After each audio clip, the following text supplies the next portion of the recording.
All right, and start recording in three, two, and one. All right, and welcome back to the Reserve Squad Midweek Show, soccer podcast covering all things in the EPL from a bench perspective. I'm your host Ben, and this is your week 38 review show, the Championship Sunday. And so, leading off, Man City are your 23-24 league champions. Didn't take long for them to basically cement that. Phil Foden with a wonder goal, 2 minutes into the game, basically a trademark goal of his, really, from the season. Scored something similar versus Real Madrid, Man United as well. Back in March, and then he tacked on even a second after a really great assist by Jeremy Doku, playing on the left, and that allowed Foden to actually play a little bit more in the middle. And as we progress through the year, that really is where Foden has kind of played his best football. And basically, the story of the season that I'm going to get at has been the emergence of Phil Foden in that little number 10 role. That used to be Kevin De Bruyne's kind of spot before. Maybe it was David Silva's even before that, or even Ilkay Gundogan was maybe had a little claim to one of those 10 spots. And really, it's been the emergence of Phil Foden, especially in the second half of the season, where he's helped carry City along, really. And you see it with the award that he was given. He was given the Player of the Year award. And at City at 2-0, honestly, it could have been five, five or six. West Ham, it felt like Jamie Doku alone had something like 10, 11 touches in the West Ham box where West Ham didn't have any. And they just it was an onslaught. A couple missed sitters by Holland to really tack on, and then out of nowhere at halftime we get to 2-1, and we get there because of an absolutely outrageous bicycle kick by Mohamed Kudus. So maybe there's still some drama in there, but Arsenal weren't really doing their part to help out because they started off losing. Conceding to Everton, and then they immediately got one back, so they went into halftime 1-1, all over Everton. But at the same time, Calvert-Lewin also hit the post. It wasn't the high flying Arsenal, and they probably would have wanted to have like a 3-0 lead or something to maybe put some pressure on Man City, but it just wasn't really to be. Man City, went into another gear in the second half again. West Ham just couldn't get any hold on the ball at all. There was no Jared Bowen. That really kind of killed any kind of chances to really be any kind of threat, as far as they were only going to have 20% of the ball anyways, but they didn't even have like any counter threat other than uh, other than Mohamed Kudus, and they just couldn't get hold of the ball, really. And then after City just completely dominated in the final third, they were able to find Kevin De Bruyne was able to find, I think, Bernardo Silva in the box, and Bernardo Silva had a little touch to lay it off to Rodri, and then Rodri outside the penalty area almost a year ago almost to the day, really. Rodri scored almost his signature goal. He scored something like this versus Chelsea. To help them, get a point back in February or March, and scored a similar goal in the Champions League to win the Champions League a year ago. And he does something similar outside the box, and he's able to place it into the corner. And there you go, 3-1. That's all City needed. There was a little drama maybe late with Souček kind of scoring, at least putting the ball into the net, but he used his arm, so it didn't count. And that really was kind of once Foden scored after like 2 minutes in, it just felt it was going to be like this. It was very anticlimactic at the end, and City do celebrate their fourth in a row, and so Arsenal gets second again. They're bridesmaids again, and they took 20 out of 24 points to end the year, and it still wasn't enough. They conceded only 9 goals for the calendar year, but they did drop points at the Etihad, and then they lost to Aston Villa, and yeah, they do come up short for a second year in a row. And then, as in other news, Liverpool officially said goodbye to Jurgen Norbert Klopp. Game was meaningless. They did win it 2-0. Early red card to Semedo kind of made it all but certain.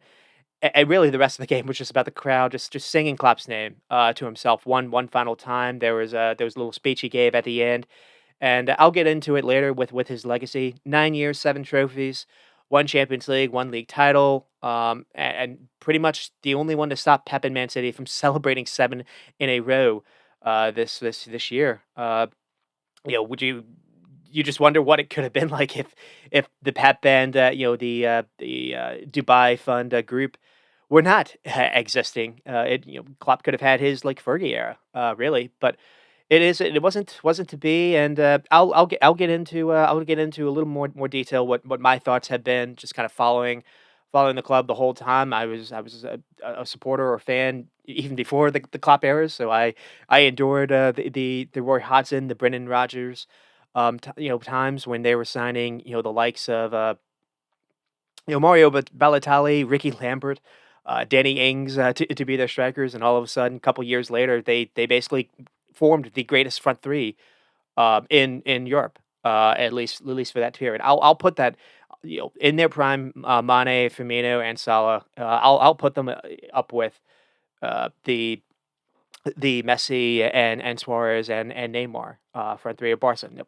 It's probably people will have their opinions one way or the other. As far as goals and just consistency, they were as good as any, at least. They would at least be in that conversation. Man City when they had Aguero, Sterling, and Sane, I guess would have a case to make as far as the number of goals they were able to create as well. And I'm sure there were other front threes in maybe before that time, but at least in the modern era, that was as good as really we've seen, and it was a lot of fun to watch that. And then this past season, they could have had they could have had something similar. Really, the number they created more chances than anyone in Europe, and they missed more than anyone in Europe. And you went from one of the best transition attacking teams ever put together to watching Luis Diaz and Nunez and even Salah, when he came back from injury, just blowing chance after chance, and that really was the story of the season after February. And so Liverpool do finish third.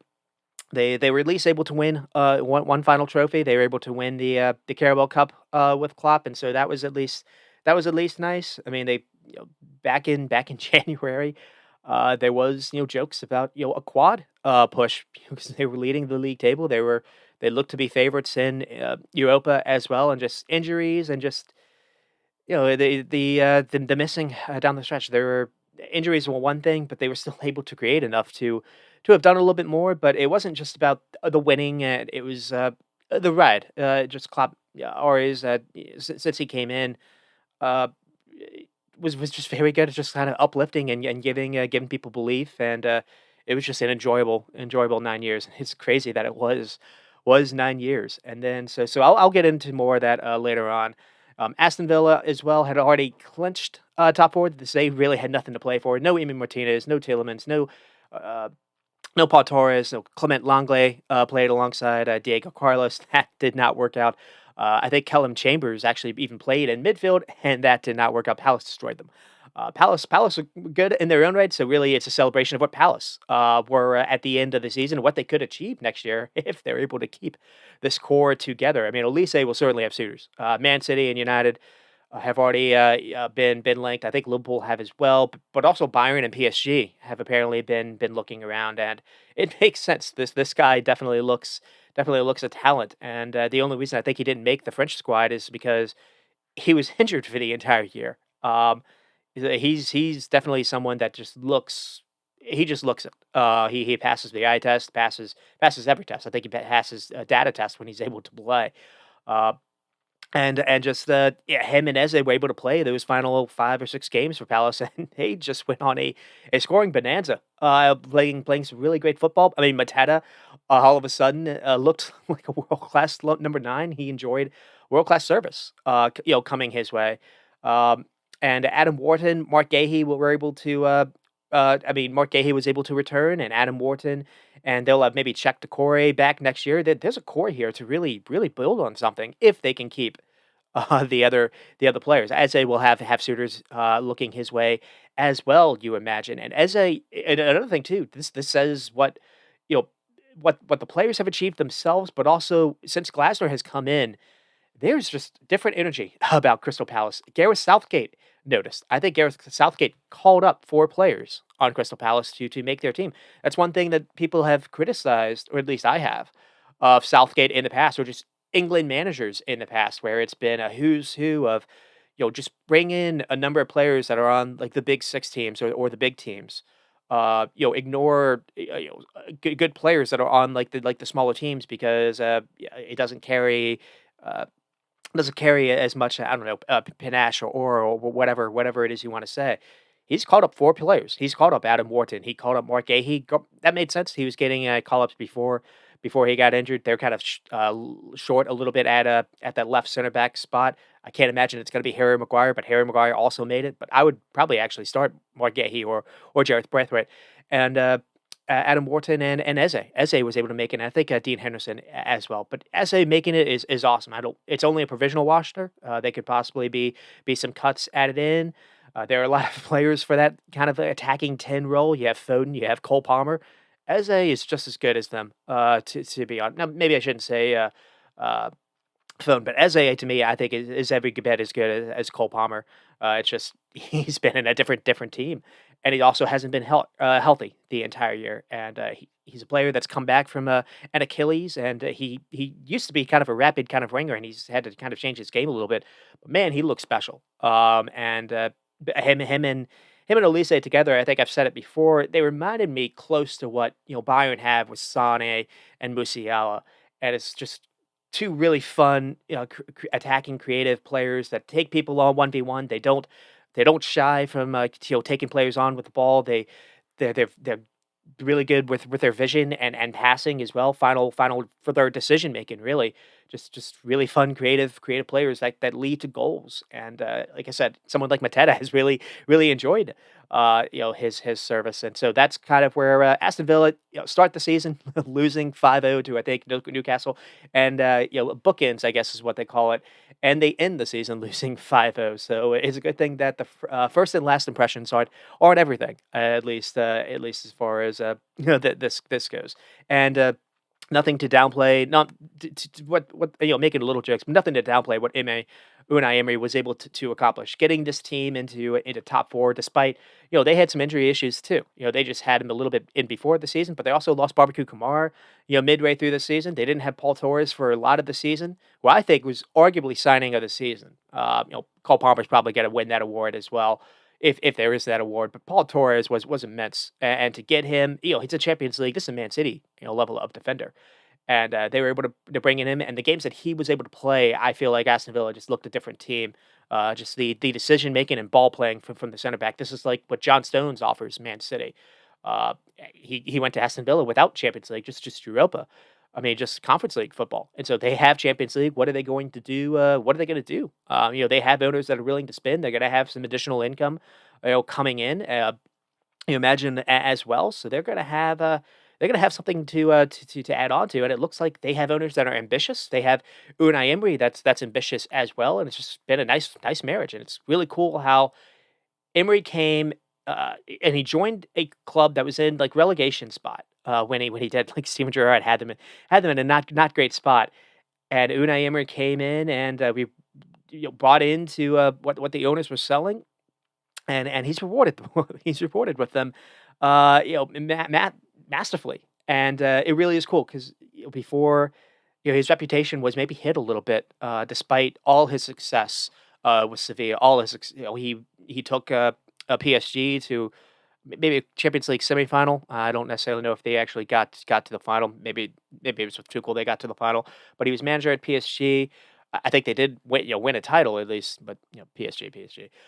Uh, but his success at Sevilla, and just he came to Arsenal, and then everything kind of took a hit. I think he was the manager of Villarreal when they got to the Champions League final, and Liverpool played them in 22.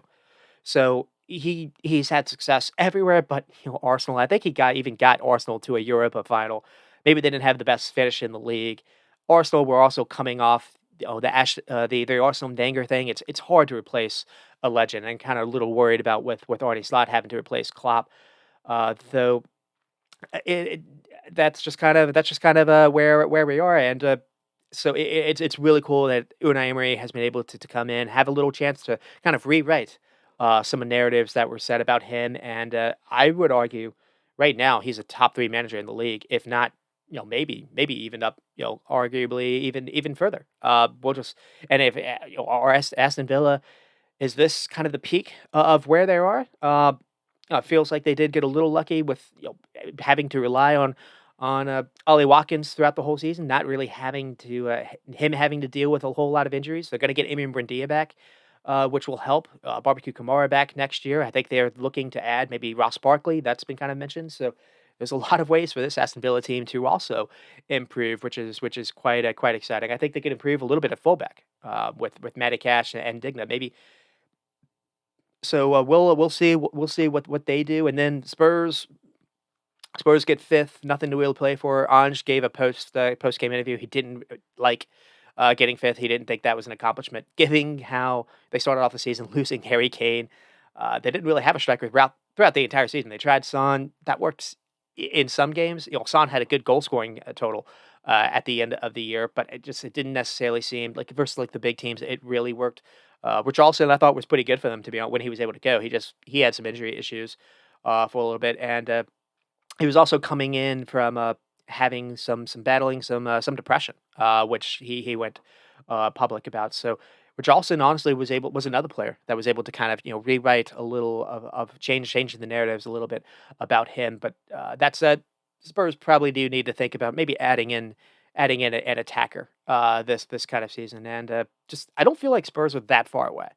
As interesting as that is to say, frankly, they were leading the table all the way in November before the injuries to Madison, the injuries to Van de Ven, and the red cards to take out Romero, the injuries to Romero, that completely decimated and took away any kind of momentum that they had.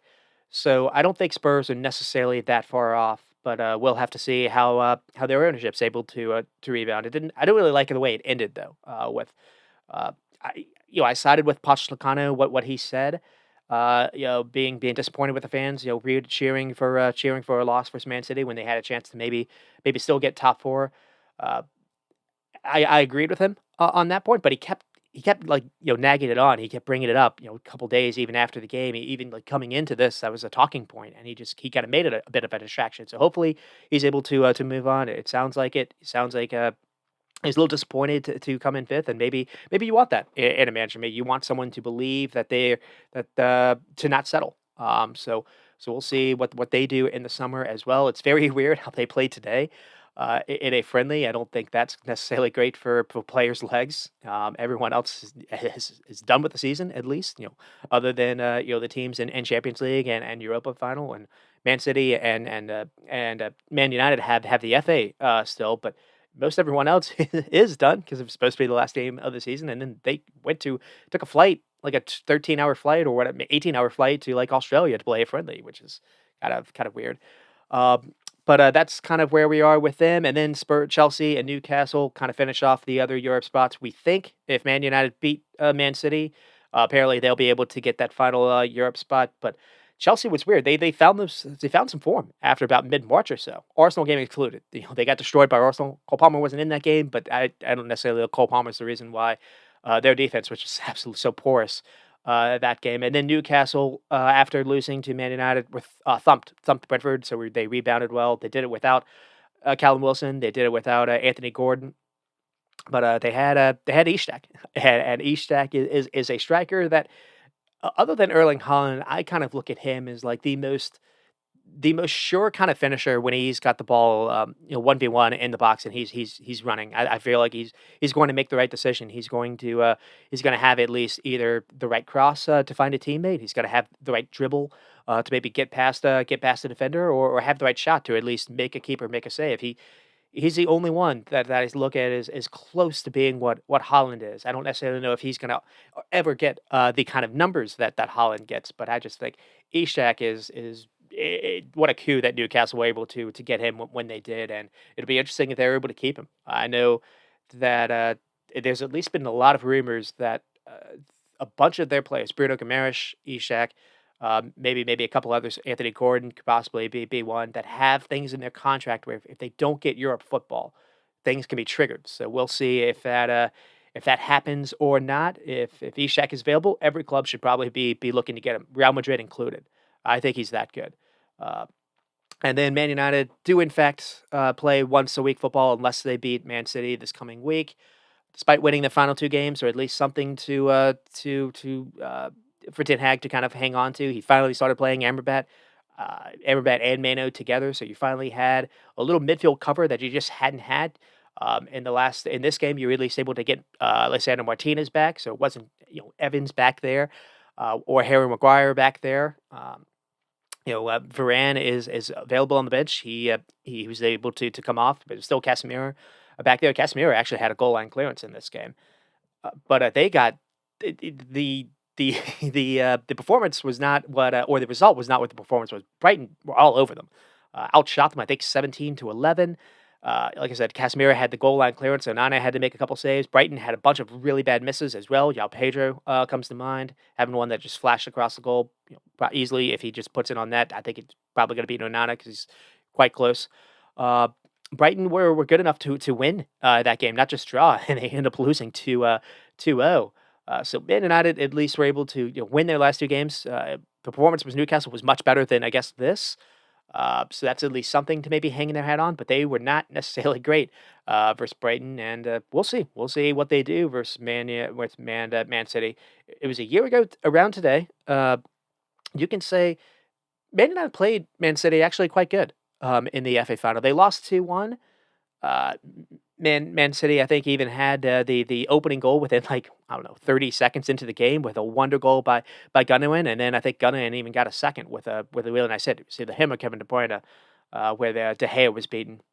But for the most part, that game wasn't really that lopsided, and they somewhat played Man City competitive, you can say.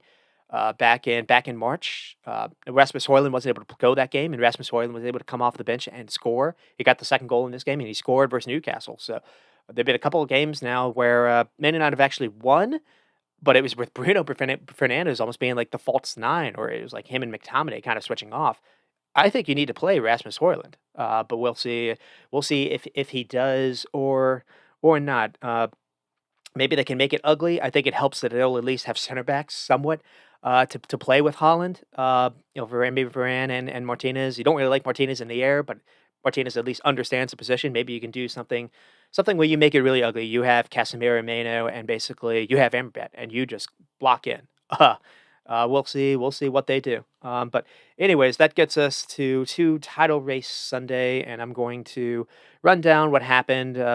Starting with Man City and West Ham, and I'll try to do kind of how it played out in real time with Man City, West Ham, and Arsenal and Everton. I don't necessarily need to touch on the games that much because really after like Foden's two goals, it was all kind of set in stone, anyways. So uh, leading off, we with West Ham, I was thinking Bowen needed to play, he needed to be special, and there was no Bowen, so that didn't help.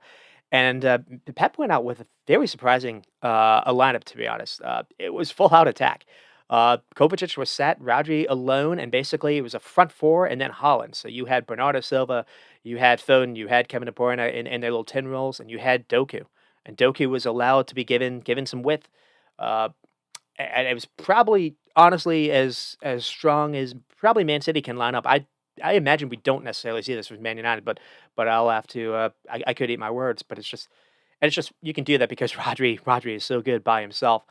But I wasn't expecting this. I was expecting him to maybe be a little more pragmatic versus Spurs. We did see Rodri and Kovacic together. We basically had seen that for the last few games. We had seen Foden tried to kind of play a little bit on the left wing, try to cut in, but it was a little awkward. I thought him and Kevin De Bruyne weren't really working well together because you didn't really have width other than Gvardiol. And here you had Doku, and it was definitely the right call because they get the second goal because of what Doku offers. Actually, they get the first goal because of what Doku offers as far as being available on the touchline and just making Sioux Fall just not enjoy not enjoy his final day. Uh, and that's kind of just where we start. And then Arsenal and Everton before the game actually kicked off. One thing I want to talk about here is it's funny because Arsenal played Everton on the final day like 2 years ago, I believe. I think it was Lampard's Everton, not Dyche's. So that was one change. But Arsenal won that game 5-0. I was kind of looking at this like, yeah, Everton have really nothing to play for. How is Dyche going to be able to motivate his players? Arsenal practiced their trophy celebrations apparently on Saturday. That kind of went viral. And the only thing I was thinking about is Sean Dyche's first win as an Everton manager, I think, was over Arsenal. I think it was Arsenal visited Everton, and it was one of those manager bumps. And it wasn't a pretty game. I think it was just like from a corner kick. But It was just kind of funny. Sean Dyche maybe doesn't like Arsenal because he really did have his guys geared up and ready to play, and Arsenal dominated. You can say, but at the same time, they conceded first. They could have conceded even before that. It was one of the few games where Calvert-Lewin was able to go again, and when Calvert-Lewin is fit, he looks good. He looks good enough to honestly be worthy of an England call up. To be honest, he doesn't really have a lot of negatives to his game. He can run into channels. He's got quite good hold of play. He's good with a touch. Uh, this past year, he actually was able to play a lot, and it looked like his confidence was shot. But he when his confidence is on, he's got a great shot on him as well. It's just his body has decided not to work with him for the last few years, which is unfortunate. And that's unfortunate for Everton as well because you get these glimpses of what he can be, and so you want to believe in him. But at the same time, he's so hard to rely on, and you just don't have anyone else. You can't. Beto, came in.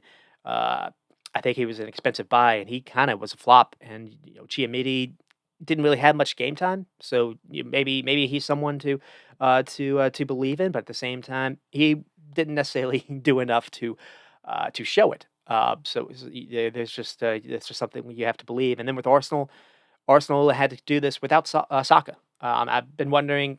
Saka's been limping every single game for the last 2 months. I didn't think people were kind of going at him online. I didn't think it was for show. It clearly looked like he was struggling. He looked overplayed, and maybe he was sat for. I don't know if he asked to be sat. Southgate called him up, and he's expected to start for England in Euros, which I don't think is great for his body.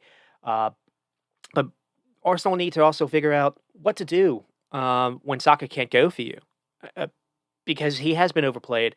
And I think one thing that Arteta needs to think about for the last 2 seasons he's done this is he overplays him. And what do you do? What can you play to uh, basically share the minutes? Not necessarily uh, restrict him that much, just within rest him like a game for every I don't know 5 or 6 games or whatever it is. You're gonna have twice a week football again next year. So if is it going to be Martinelli on the right side? It wasn't terrible, to be honest. Martinelli probably had their best chance in the first half. Scuffed the shot a little bit, but he seemed to have pretty good chemistry with Odegaard, so that wasn't necessarily bad. Trossard worked okay on the left, and we saw Party, Rice, and Odegaard, and then Martinelli, Havertz, and Trossard kind of as the front four, and then Tomiyasu played at left back. And the only thing to say about here was I am curious what the idea of Arsenal was to start the season. Actually, I'll get to that later.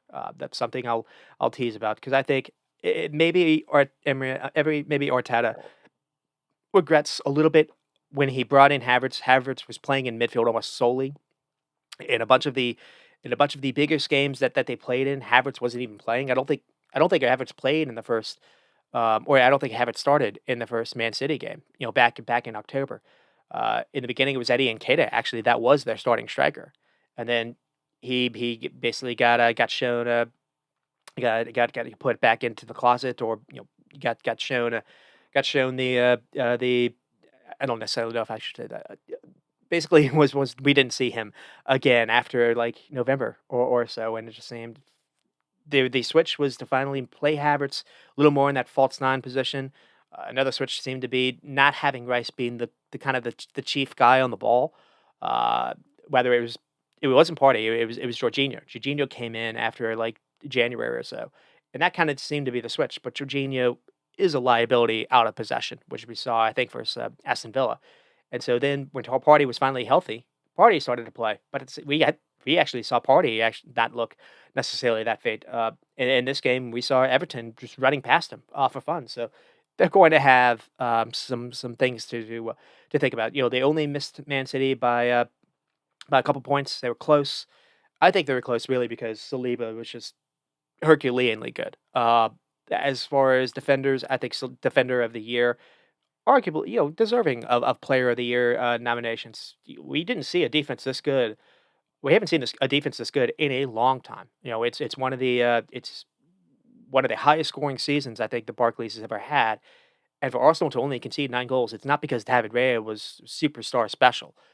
Raya wins the Golden Glove, I think, over Pickford in the end. And Raya, joined Arsenal late into the season, and it wasn't because Raya was amazing. It was because really it was because of Saliba. Saliba, Rice, and Gabriel were quite rocks at preventing goals against them. So you can say a lot, and it's not necessarily like they were necessarily in blocks. They kind of were, but they were doing that field tilt stuff. They were playing a really high line, and just teams could not run behind them. So the only thing to say there is just they they need someone else other than it seemed like Rice enjoyed having a different role, being able to not necessarily hold in place. He doesn't really like doing that. He doesn't really like being the chief decision maker on the ball as well.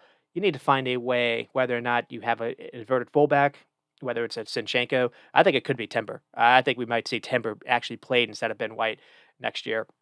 Maybe that's how you can do it. You have Rice to basically becomes almost like your center back. You have Saliba, and you do this in a high line. You have Saliba and Gabriel kind of go out wide. They already do that. Then you have Rice basically forms a three, and then you have Timber and Zinchenko together with him, and you almost have a fake midfield three in possession at least. And you're not really vulnerable out wide. Sometimes when people do that inverted stuff, you're vulnerable on the wings. Saliba and Gabriel can defend on the wings, as we've seen this entire season. So I'm wondering if that is the idea. Maybe that was the idea at the start of the season, and they couldn't do it because Ben White isn't what Temper is, and they losing Temper really did hurt Arteta's plans. But I'm just kind of speculating, to be honest. But at least getting started with the title race. So it first starts off with Foden with the 2 minute goal with the goal in the second minute. It really is wow. I mean, the start of the move though. I want to talk about this. So Doku being selected surprised me. But here you understand it. So phone to get phone basically the ball in the best position, you need someone to hold with. That allows phone to kind of play in the half space, and that allows someone to actually cover him. So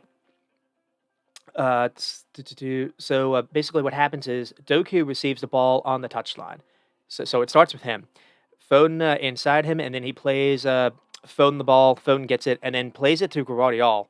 So they formed a nice little triangle here. And then Gvardiol tries to squeeze it past to Kevin De Bruyne. It looks like he's got it. And then Kevin De Bruyne tries to run time it to Foden, but it doesn't come off. And I'm going to maybe pause things. All right, and play. We'll see if that's working. It is. All right, so the first goal. Foden gets the ball. To get Foden in his best position, you need to have someone keep him with, because otherwise, you have to find a way to get the fullback to be away where Foden's not necessarily double marked essentially. So here, Sufal has to handle Doku. Gvardiol makes a run that brings in people too. But Foden doesn't necessarily get the ball in the beginning. So Gvardiol tries to squeeze the ball to Kevin De Bruyne first, and then he tries to run time it to Foden, but it doesn't necessarily come off. But City are able to maintain the ball anyways because they have a lot of people surrounding Paqueta, and Paqueta doesn't do well enough to clear it away quick enough. And Paqueta just has a weak clearance, goes right to Kyle Walker. Walker then plays it to Bernardo Silva, and then Bernardo Silva does a really good job to find Phil Foden. And then here's where the magic happens. So Foden does just a really good job to wait for the ball to arrive and then turns. And he fools James Ward-Prowse by the quickness he's able to turn on the ball. And I am wondering, could Edson Alvarez have done better here? It was interesting to see in midfield of James Ward-Prowse and Thomas Suchek versus Man City. Edson Alvarez was on the bench. He was their Declan Rice replacement. I don't realize why he necessarily went out of favor with David Moyes towards the end of the year, but he didn't necessarily necessarily start towards the end of the season. I didn't necessarily think he was the reason why they were having issues, but yeah, I just think James Ward-Prowse is too late to close down and is fooled, and Foden also is brilliant as well. Just a single touch then sets him up for a shot, and he picks out the corner with a sweet left foot strike. And his sniper celebration is cringe, I will say, but given the way he's been striking the ball this season, you understand why his teammates have nicknamed him Sniper this year. And what a strike! What a way to open the game as well. What a message it sent to Arsenal as well.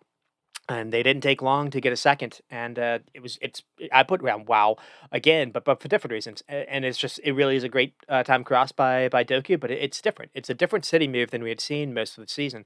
So Gvardiol in the beginning does an amazing John Stones impression. He shows really nice balance. He glides on the ball and he goes past three West Ham defenders, and this goal happens because of what Gvardiol does in the beginning. And then he finds Holland, and Holland has done well to run back and actually be, make himself available and be someone to link up play. Holland gets the ball and then does a nice job to one time it out wide to Jeremy Doku, and Jeremy Doku then does what he does. He provides some width and he takes on the defender going 1v1 before threading in a perfect ball into the box that finds Phil Foden able to run onto, and he first times it into the net. I mean, everything, the Gvardiol skill on the ball, the Holland running to link up play, and Doku playing the right pass and offering that nice wing, that nice wing play. This chance creation from out wide. We didn't see a lot of this season from Man City. And I don't think we saw enough of Gvardiol, to be honest. Sometimes we saw Gvardiol forced to actually be the one to provide some width. Looks like he can actually play inside a little bit, and he can do that John Stones kind of role that I've been wondering for the entire year. We saw Pep struggle with that really the entire year when Stones wasn't able to go. I actually think John Stones, one of the few games that John Stones started was versus Liverpool at Anfield, and the midfield was Stones and Rodri. We saw Rico Lewis tried there. We saw, Akanji tried there and Ake, and it just nothing ever seemed to work. It looks like Guardiola can actually do this job if asked to do that. The only thing is, where do you get your width elsewhere? It doesn't seem like Phil Foden likes being played to do touchline wing duties. Doku does, and it's surprising it's taken Pep this long to actually play Doku. Now the only issue is to do this. Doku likes taking players on and being really direct and being fun. Doku's doing stuff that Jack Grealish would not do. Man City do not score this goal if Jack Grealish starts this game, in my opinion. Uh, but it's taken a while for Pep to actually learn to not play, to not start Jack Grealish even when he's available. So Doku came in. He's one of the few signings that Pep brought in. Uh, Doku had a good start to the season, but then kind of fell out of favor a little bit. And just here, he got rewarded. Pep got rewarded, playing him, scoring a beautiful goal, and then after that, it was a race to what number was this going to end with? 5 or 6. Just attempt after attempt. It felt like City basically had 12 looks at Areola before the 38th minute mark. Uh, how had they not scored 4 or 5 after that time? A couple of Areola saves, but a couple of missed sitters as well. It just seemed like Doku was just really enjoying himself versus Vladimir Sufal. West Ham were playing 3 center backs and playing with wing backs, so basically a back 5, and he was still able to basically get past 1, get past 2. He was able to drag people out onto him. That opened things up for Kevin De Bruyne and Foden and all those players, all those creative players in the half spaces, and it was just all out attack, and it was the right call to do. But at the same time, somehow, this game went into 2-1 at halftime. But before I get to that, what was happening in the Arsenal game? So no score, and I think the biggest chance at this point had come from maybe Martinelli getting the ball, cutting inside, having a good little 1-2 with Odegaard. Scuffed the shot a little bit, but a nice little Pickford save, and then Calvert-Lewin struck the post. So Thomas Partey, Saliba, and Gabriel are chasing shadows here. They lose Calvert-Lewin after a great little pick out by Idris Gueye. Thomas Partey is too late to recover. He looks kind of winded a little bit here, trying to chase Idris Gueye. And then Calvert-Lewin gets the ball, has pop kind of near the box, nearly scores, strikes the post, and then Everton do score. And it's a Rice own goal or slash Idris Gueye free kick, however way you want to look at it. Ball basically bounces off Declan Rice to go in. Thomas Partey, though, here gets fooled by Dwight McNeil. Dwight McNeil has a nice little turn, spreads past Thomas Partey, and Thomas Partey fouls him. So things weren't really going the way Arsenal fans would have wanted. Declan Rice as well, kind of getting the last touch. So that probably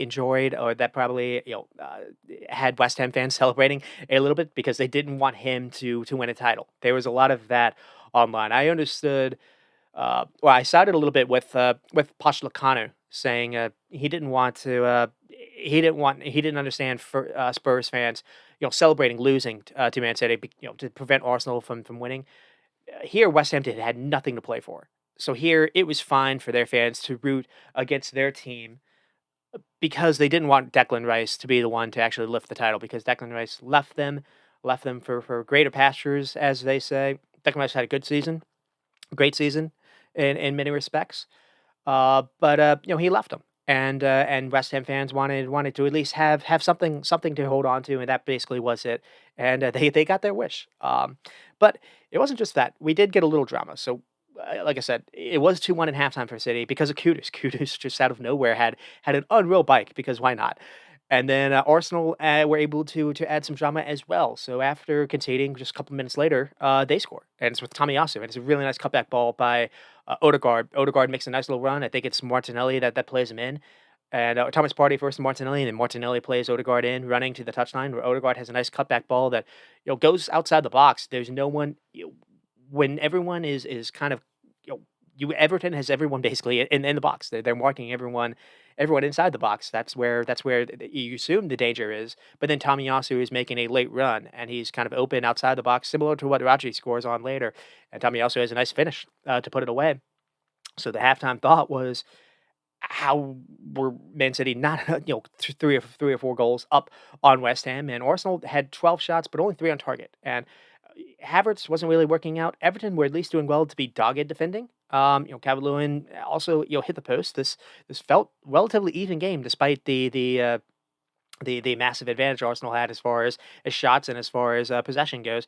And then really things closed off with Rodri making it 3-1. So City don't play around in the second half. They bunker down. They keep a hold of the ball. And then they wait for the right moment to strike, and they do. So after a long spell of possession, they get everyone in West Ham to crowd the penalty area. Then Kevin De Bruyne does what he does. He's able to find the gap, plays it to Bernardo Silva's feet. Silva can't really do anything, so he lays it off to Rodri, kind of outside the box, similar to what we saw with Odegaard and Tomiyasu just a couple minutes before this. And Rodri kind of outside the box, but he's unmarked because again everyone is defending the box, so he's the open man. And like we saw in the Champions League final a year ago, and again like Chelsea back in February, Rodri just shows he's a sniper of himself in some respects, and he just passed it into the corner of the net. And phone player of the year, you can understand, but Rodri equally deserving. You can argue co players of the years. He hasn't lost in a calendar year, and I guess in regulation, Real Madrid lost excluded when he played. I think he's a Ballon d'Or worthy contender, to be honest. Now it's probably going to go to Vinicius Jr. if Real Madrid win, but Rodri, won the Champions League just a year ago. Did not lose a game when he played. The only games Man City lost were when he had red cards. He people forget, well, easy to forget. In that Arsenal game when Arsenal beat Man City at the Emirates, Roger wasn't able to play. It was a midfield of what was it, Kovacic, to it might be Bernardo Silva and Rico Lewis. Weirdly enough, and Arsenal were only able to win at the very end thanks to Martinelli finally being able to to come on and being direct. But Arsenal were not necessarily good that game either. They also weren't good at the return fixture. So that's kind of that's where we are. West Ham also needed help before that, and they didn't really get it. They also weren't really doing the job themselves to at least put some pressure on Man City. So a couple nearly moments though. Probably the best chance came, I think, after Rice had a really nice through ball to Trossard, making a back shoulder run. Really nice vision by Rice, and you wonder why he doesn't do this enough, to be honest. But clearly he has the ability to play this kind of ball. Trossard then cuts back, finds Odegaard. I don't really know how Odegaard doesn't score this, so nearly. It's a mix of like really nice keeping by Pickford and also maybe not the best finishing by Odegaard. And then Smith Rowe struck the crossbar with a nice like first time volley after Martinelli was able to play him in. So Arsenal were getting closer, and then Souček scored to make it 3-2. And you're wondering, maybe there's still something here, and then it didn't count because he used his arm, so that was kind of X'd out. But at least Arsenal do get a consolation prize where they do win the game. It doesn't really help that Everton basically threw it in the game, but you still have to score. So Arteta also threw the kitchen sink basically the final 15 minutes. So he took Thomas Partey off, moved Rice to the 6, but paired him with Zinchenko on one side in midfield and Timber on the other. So you had the makeshift three that I was talking about. You can do this with Timber. I don't think you can do this with Ben White. And Jesus came on, so it was Jesus and Havertz together. Smith Rowe came on as well. They didn't move the ball well. And they were quite creating chance after chance, to be fair to them, but it is a mistake by Ashley Young at the end, who basically passed the ball right to Gabriel Jesus. Gets away maybe using his body to control the ball, or at least hand, arm. Doesn't really matter. They looked at it and they allowed it to count. And then Odegaard gets the ball, kind of whiffs a little bit on the shot, but he gets lucky because that kind of makes Pickford kind of confused a little bit. It gets past Pickford, and then Havertz is in the area to slot it home, essentially. And Arsenal, I think, were deserving after the changes. Yeah, poor mistake by Ashley Young. probably should think about hanging up the boots along with Seamus Coleman, but it is what it is. Arsenal at least do win this their final game of the season. They only lost to Aston Villa, and they only dropped points to Man City for the final 10 games or so of the year, and it's still not enough. So it is unfortunately the reality of the situation. You got to go into the season. You have to have the benchmark of 90 at least, 90 at a minimum, and even 90 wouldn't have done it. I think 91 was the final tally.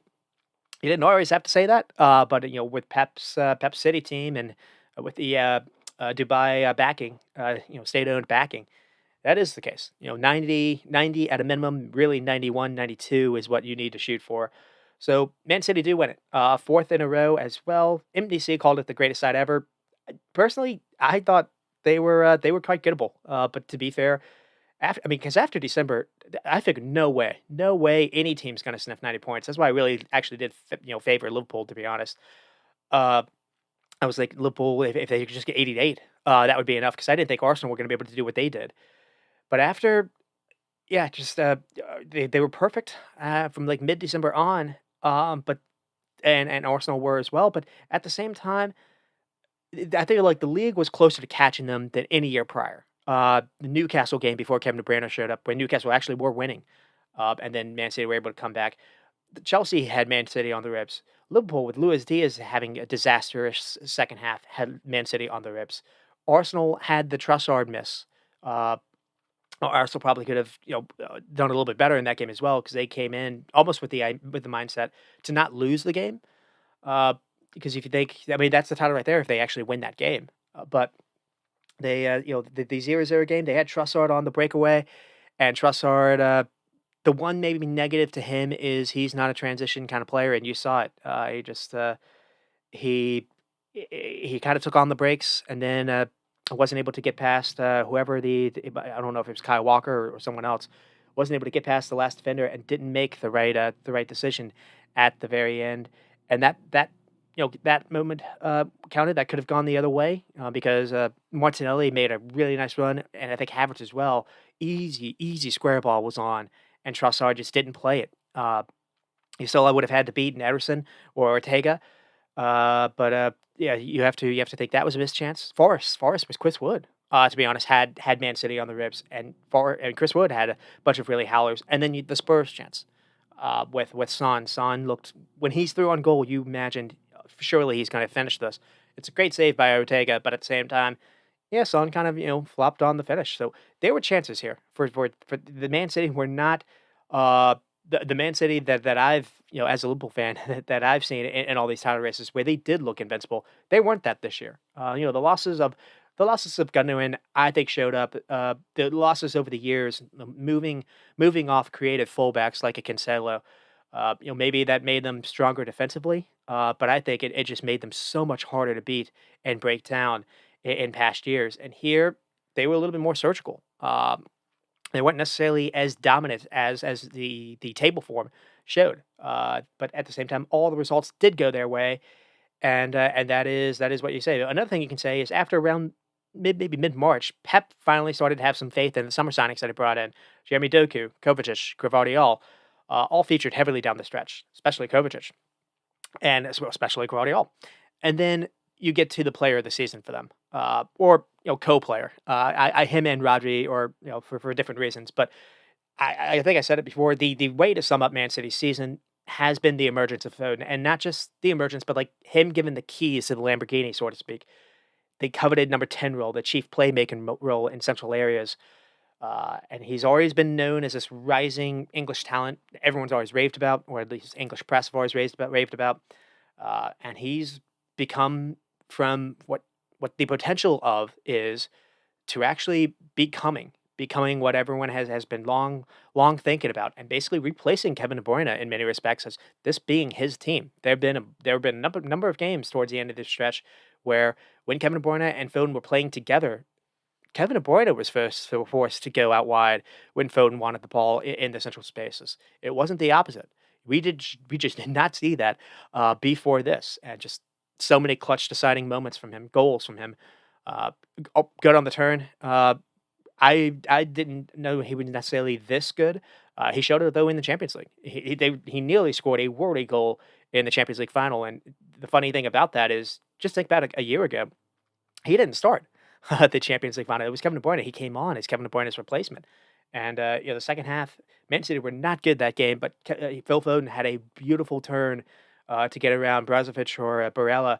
And after that, he was able to run past a defender, had a shot, and it was right at the goalkeeper. If he scored that, that would have been an absolute worldie of a goal as well. That would have been the moment where he announced himself to the world. Nearly came. We haven't really seen him really fly, in my opinion, for England yet. So that's going to be. Do we see that this year, or will Southgate's kind of you know, uh, Southgate's lineup and tactics kind of prevent him from being able to shine the way that Guardiola has almost designed the team around him now. And that is not something. It wasn't necessarily Holland. They towards the end they designed it around Foden, and that is where his best spot is. That little number 10 role where he's got a little freedom to go anywhere in the half space and be kind of the extra man. Because Foden was given duties on the left and right wing throughout the season. He was never really able to star in those roles. It's only when he was able to find the half spaces. Because you think the moments we saw the best of him, Brentford, he was amazing versus Brentford. I think had even scored maybe a hat trick. Real Madrid scored a wonderful goal, very similar to what he scored versus West Ham here. Clutch goals versus Fulham. The second one that was the basically the one that kind of gave City the cover. Wonderful goal versus Everton, a long range hit, beating Pickford. Brighton, he was unplayable. Aston Villa, I think he had a hat trick in that game as well. Scored a screamer versus Man United, similar to here as well. And just Foden becoming Pep's almost Gundogan or Kevin De Bruyne this season, like the player that made things happen. When the machine ball couldn't break teams down, that's the difference in the year to me. Pep giving him license and uh, Foden basically winning Pep over. Pep taking the handlebars off him, as you can say. And man, did he shine and get rewarded for it. And a lot of managers, I don't think, would have handled Phil Foden this way, the way that Pep's done it. Pep's almost babied him in many respects. But Foden maybe benefits from this long term because it doesn't seem like he's at risk of burning out in the way that we're seeing others in Europe. And I kind of worry about this with like someone like Barca's Yamal, Barcelona's Yamal. Uh, because Barcelona has known to do that with a bunch of players. Pedri comes to mind, where you at risk when players are this good. You want to just insert them in, senior football, just in general. And Pep's actually done a really good job to because Foden hasn't always been a starter for them. Only really this season did Foden finally get a starting role, and he got not only became undroppable, he became the one. So that I think is where we start with Man City, and what more to say. So Pep came into the league when he first arrived in I think 2016. His first season, I think he finished third, and that summer English press were laughing. His total possession football wouldn't work in this country. Ha ha ha! All that happened that following season. So his second game season in charge was the best season anyone's put together. It wasn't invincible, but it was darn near close. 100 points since the Centurion season. I think the most goals ever scored. Kevin De Bruyne, David Silva to create for Sane and Sterling on the wings with Aguero as your finisher. Jesus on the bench. That team flied. And weirdly enough, the only thing I can say is after that, Pep got away from that. He didn't like Sane because Sane was taking risk. And the few times when Pep actually did have suffer some defeats. Pogba was able to get a couple on him. Liverpool really blasted him at one of the. I think it was they were on the way to being invincible, and Liverpool blasted them at Anfield in that something in like a February game. I think like 5-3 or something like that. It was really 5-1, and then Aguero got a couple late. But they they stopped having success in the Champions League. So uh, Liverpool also knocked them out in the Champions League that tie, and then Spurs the next year, and then in the COVID year, Lyon knocked them out. And so it seemed like Pep tried to almost outsmart himself. So it seemed he got away from playing with a striker. So he had Aguero. He wasn't ever to really place with Aguero. Jesus was never really that kind of player. And what he did is he almost got away from that entirely to playing it wasn't even a false nine. It was almost no strikers. Basically, they would have just a who's who of who would make a run into the box, and that would technically be your striker. And so they stopped playing transition. They stopped playing direct. They tried to stop playing on the break, and because he didn't like turnovers. He didn't like teams being able to break on them, and it had led to they were still able to win the league, but they still struggled a little bit in Champions League, and they were knocked out in 22 after a most improbable of comebacks versus Real Madrid, uh, and then it seemed like he went ultra conservative despite bringing in Holland, and it almost seemed like Holland was going to be. He brought in Holland, and it wasn't necessarily to score to break a record number of goals, even though that is what happened. But almost it was like, okay, Holland is going to be our decoy, and everyone's going to just kind of focus in on him. Maybe we'll have others, benefit from that. But what we're not going to do is uh, we're not going to have our fullbacks be attack minded. We're going to have our back line be defensive first. We're going to have a better rest defense than we've had in the past, and it wasn't the prettiest thing in the world. In the Champions League final, they had 7 shots the entire game, but they won it. And that is the thing. So he stopped playing Zinchenko and Cancelo. He switched it for Ake, Stones, and Akanji. He started playing more center backs in midfield or at fullback. Uh, it seemed, he started this season. He lost Kevin De Bruyne, and then he didn't really know how to play Alvarez and Holland and Foden together. They shipped Cole Palmer out to Chelsea to start the season. Cole Palmer was the only one that actually performed for them in the couple of the finals that they played in the Community Shield and then in the Super Cup. And then they brought in Doku, a real 1v1 winger. And you were like, they hadn't really had sets like Sterling or Sane. And it took a while for him to actually overtake Grealish, but he finally did. And just while things never really clicked, they kept winning games. So that's kind of the story this season, unfortunately, for Arsenal fans. And I think the best way to sum it up is this team never felt complete to me. And at the same time, they nearly went out from late December or mid December on. Uh, and I do think the scary thing is there's a lot of ways for the City team to still improve. And it sounds like spoiled grapes, and I think it is. City have broken all these financial rules, 115 allegedly, and have gotten all these 50-50 refing decisions to go their way over the last few seasons. I think the absolute minimum should be play entertaining good football. If you've got such a financial disparity advantage, and I just hate how they've gone from because I used to watching City used to be one of the best things for neutrals, and these days it puts me to sleep.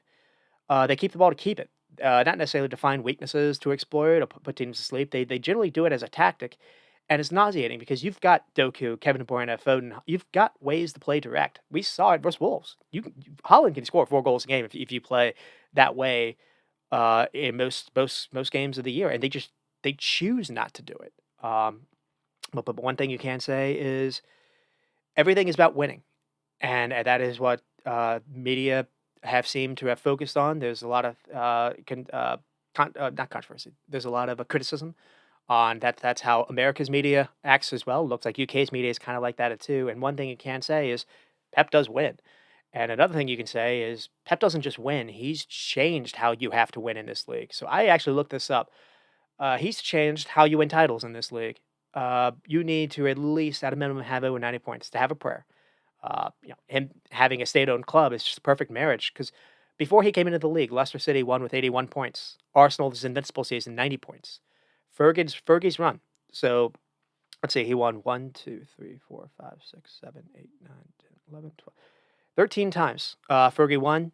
Only 3 times he had over 90 points. The 93-94 season, the 99-2000 season. I think that's the trouble with 91 points. And then 08-09 with Cristiano Ronaldo and Tevez and Wayne Rooney, they had 90 points, and not any other time since.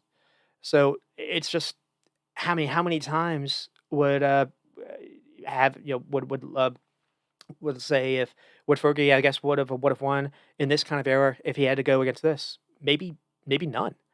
So it just kind of that changes how people need to kind of look at this. It's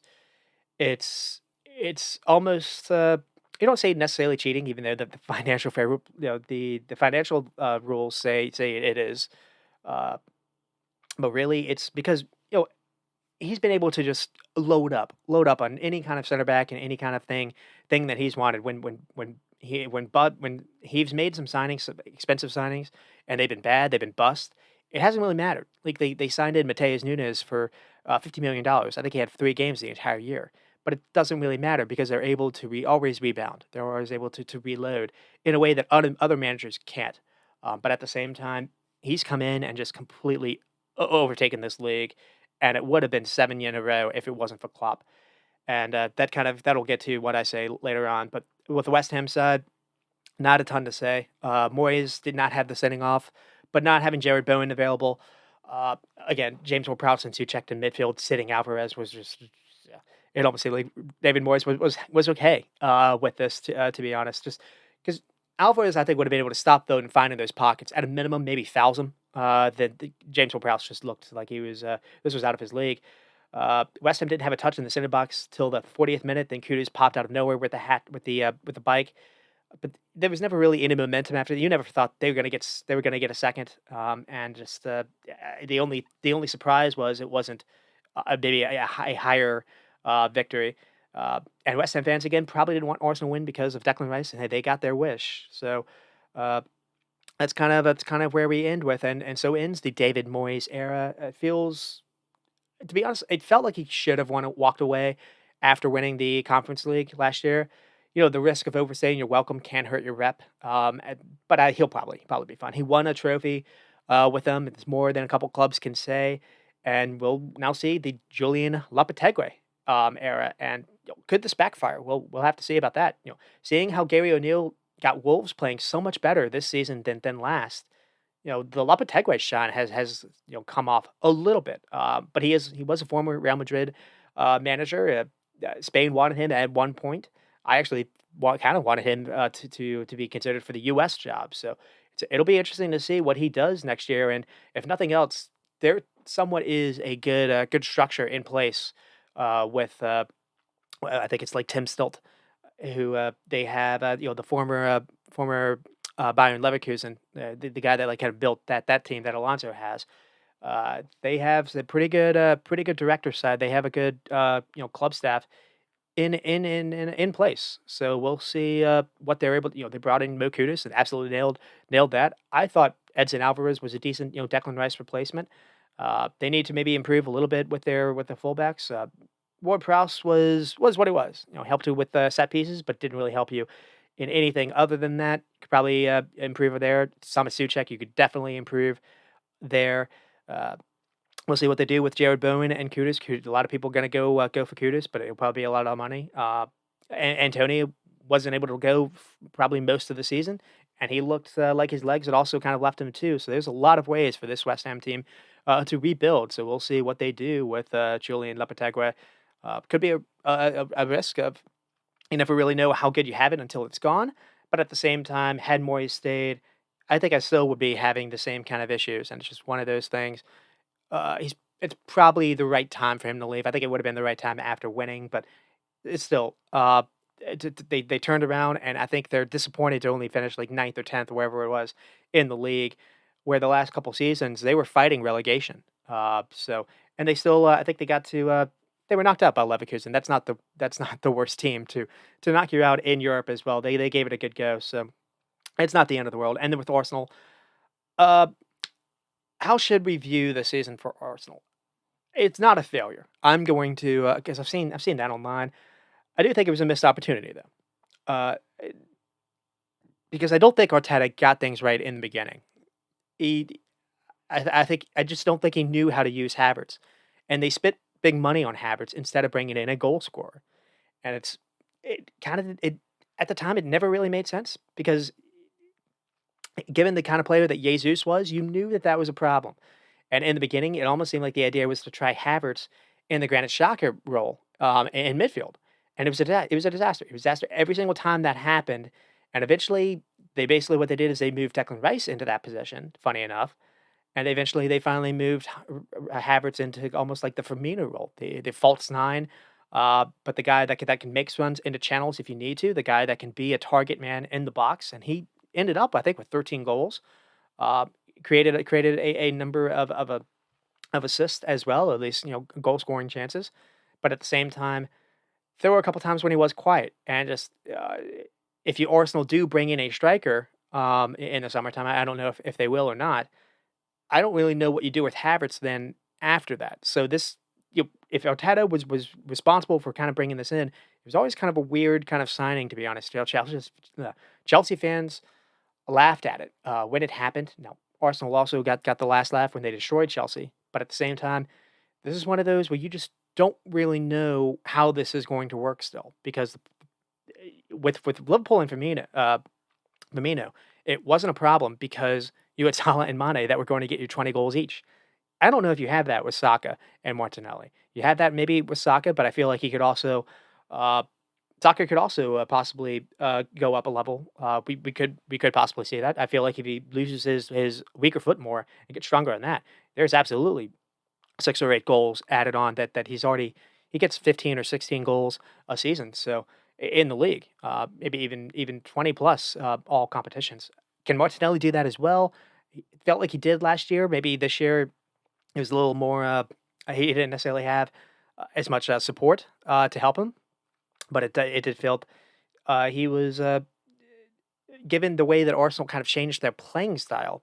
They didn't really suit Martinelli's game, in my opinion, of being someone that looks to kind of make those runs in behind off the shoulder. It looked like the way that they were doing this field tilt stuff where they just dominated the ball in other people's final thirds. Trossard made more sense, and finally we saw that change. It was just a little too late. Uh, I do think it took a while for them for him to realize how Declan Rice helped them the most. After the Aston Villa game, we saw Thomas Partey come back in. Before that, it was Jorginho, play as the six every game since like January. I don't think it was a coincidence. A couple times when Declan Rice was asked to kind of be the single pivot holder versus Aston Villa, versus I think it was versus Porto, versus Bayern, we saw it did not work. That was where they came up short. So I think they need to sort that out in the summer, maybe more than a striker. The injury to Timber definitely hurt. So I think the idea was maybe something like Gabriel Saliba. I kind of mentioned this before. Then Rice slightly ahead, next with Zinchenko and Timber, and you use those two to be your focal points. Use those two players to find Odegaard in the pockets he wants, or maybe Havertz drops in. You use Saka and Martinelli or Trossard to be almost your inside forwards, not necessarily the people offering width. That's another thing too. Saka can offer you width. I don't think it's the best thing for you. I want Saka to be a little more inside the box. I think I do think there's a way for Saka to get more goals if you play him differently. So the injury to Timber, I do think hurt them because Ben White just doesn't look that kind of player, to be honest. It was so different watching Timber play. Come on, in that final 15 minutes or so, seeing the kind of passes and balls and the kind of runs, he just looked so much different on the ball than Ben White. Uh, because I think even at the start of the season, it weirdly enough, Ben White was sitting and they were trying this inverted stuff with Thomas Partey. Thomas Partey was their starting right back. He did it versus Nottingham Forest, and I think he did it versus I think he did it versus Fulham, and it didn't really work out because they ended up losing or they dropped points versus Fulham in that early part of this year. They didn't. It took a while for them to figure out how to get the best of Trossard, and maybe the mistake, in my opinion, was playing Jesus when he returned from injury over Trossard. He started Jesus versus Man City, started him versus Aston Villa, and there were a couple of chances that Jesus missed in both of those games. Martinelli is a good player, but again, more transition player. I think Trossard actually does suit them better. Someone that plays in the half space, strives in the box, great at creating space for himself and getting a shot off, overperforming his XG. Because the field tilt is something I had never heard of before this season. Uh, being much less direct and risk taking, it seemed Arsenal wanted to play this way. But at the same time, you got predictable in many respects, and you needed someone to create for you. Odegaard seemed to be the only player for that, and I think teams kind of figured that out towards the end of the season as well. And that's why Arteta not playing Smith Rowe more or Fabio Vieira, because outside of Odegaard, they lacked creation in the final third. And I think teams just figured out if they could focus on Odegaard some. This is what Bayern Munich did really well. Arsenal wouldn't really have anyone else. Arteta running Saka to the ground was a problem. Him not having faith in Nelson or Jesus. They need to bring in a right winger this summer. And the problem is it's not going to be easy to find someone that's willing to play second fiddle to Saka. That's kind of the problem. So you can't just go out and maybe target Neto, who they've been linked to for forever, because of that. So you need to. I don't necessarily know if you need to find someone that is 'cause you're not really gonna want someone that's kind of a senior mold, because of that, so it's gonna be hard to find someone that's young that accepts, playing for maybe a topper club that's playing in the Champions League, maybe you get some minutes there, but you're always gonna be second fiddle to Saka. That's kind of a hard one to convince people with, but I think that they need to do that. They don't have any depth to give Saka minutes, and I think you run the risk of what Liverpool have with Salah, by playing Salah. I mean, by playing Bukayo Saka so much, and the problem also is Saka's England's starting right winger as well. He's never going to have any kind of rest, and you worry about his legs tremendously, regardless if he gets injured or not. You worry about his heavy legs, and he probably is the player that gets hacked more than anyone else in the league. Before it was probably Grealish. Grealish hasn't been playing this season. I think I'd be easy to make that argument. Saka probably was the most foul player in the league, and so how do you find a way to limit the damage on his legs, to limit the mileage on his legs? You got to find someone to play with. So that's kind of where, and that's not necessarily Arteta's fault this season, but I think the board, Arteta, whatever, need to figure that out this year, because this is a Rolls Royce of a player. I've already said he is the closest I think England have to like a Vinicius Junior. And you look at the stats kind of back that up, but it just you don't want to run him to the ground. And I just think the team kind of ran out of juice. They ran out of juice when they needed to perform. First, Man City, Villa, Bayern, they just kind of showed close, but they were close last season as well. I do think the difference really was Saliba. Saliba was able to go and be healthy for you the entire season. Last season, you lost him after you lost him, you entirely regressed. But in some ways, I do feel like you did regress by not being a little bit more front footed, by not being more dominant as far as creation goes. Uh, because Arsenal scored a lot of goals, and people are going to think, well, that's a ridiculous take. Look at how many goals they scored. They were a record no, when it set record setting when it came to set piece goals. How much can that transfer over next season? I don't know. Maybe it can. But at the same time, I would like to see a little more open play. So those kind of are that's kind of the negatives. What are the positives to take for Arsenal fans? The team profile is very young. Again, maybe Saka gets ahead of its bird out in Euros. Worried a little bit about that, but it feels like they can go again and repeat what happened this season. Maybe City repeat what they do as well, but at the same time, there's going to be change there. Ederson's rumored to be out. Ortega was a good keeper for them, but it's not Ederson. Kevin De Bruyne showed his age, I thought, in latter parts of the season. And Kevin De Bruyne joined in January, and I think he ended maybe even with most assists in the league. He was immense after he came back, but I think he started to show a little bit towards the end. Kyle Walker, I think, is close to being done as well. Rodri, can Pep get away playing Rodri to the ground every single game, every season? I don't necessarily know if that. I mean, Rodri. That's why I think Rodri is their most important player. Foden makes sense. Foden was the one winning the games as far as goals win games. But at the same time, Rodri does everything for that team as well. You take him out, you don't have it shows. The games that they lost was when Rodri wasn't playing. So can Pep get away with not having a Rodri replacement? Because they just do not have that right now.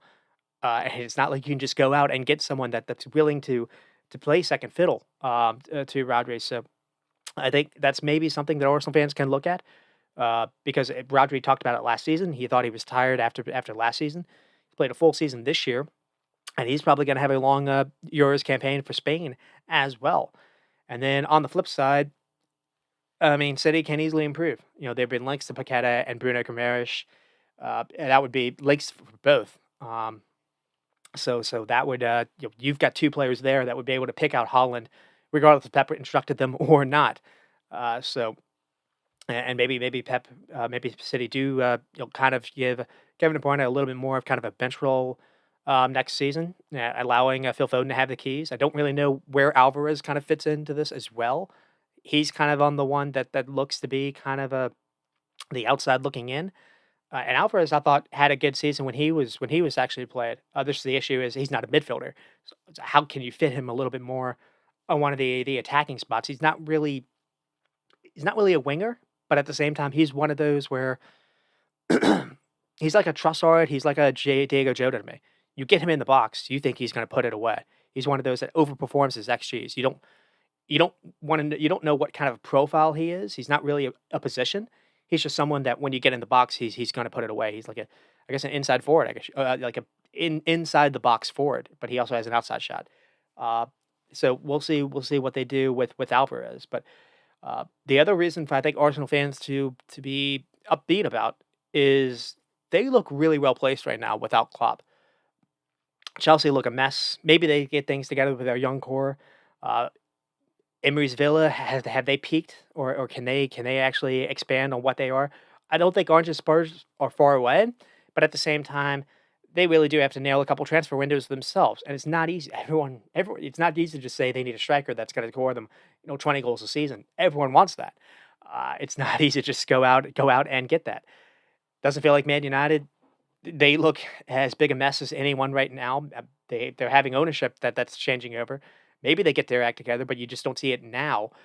I would say maybe Newcastle is the only one that I think, given their owners, given the data team in place, they seem to have a quite good, competent team in place.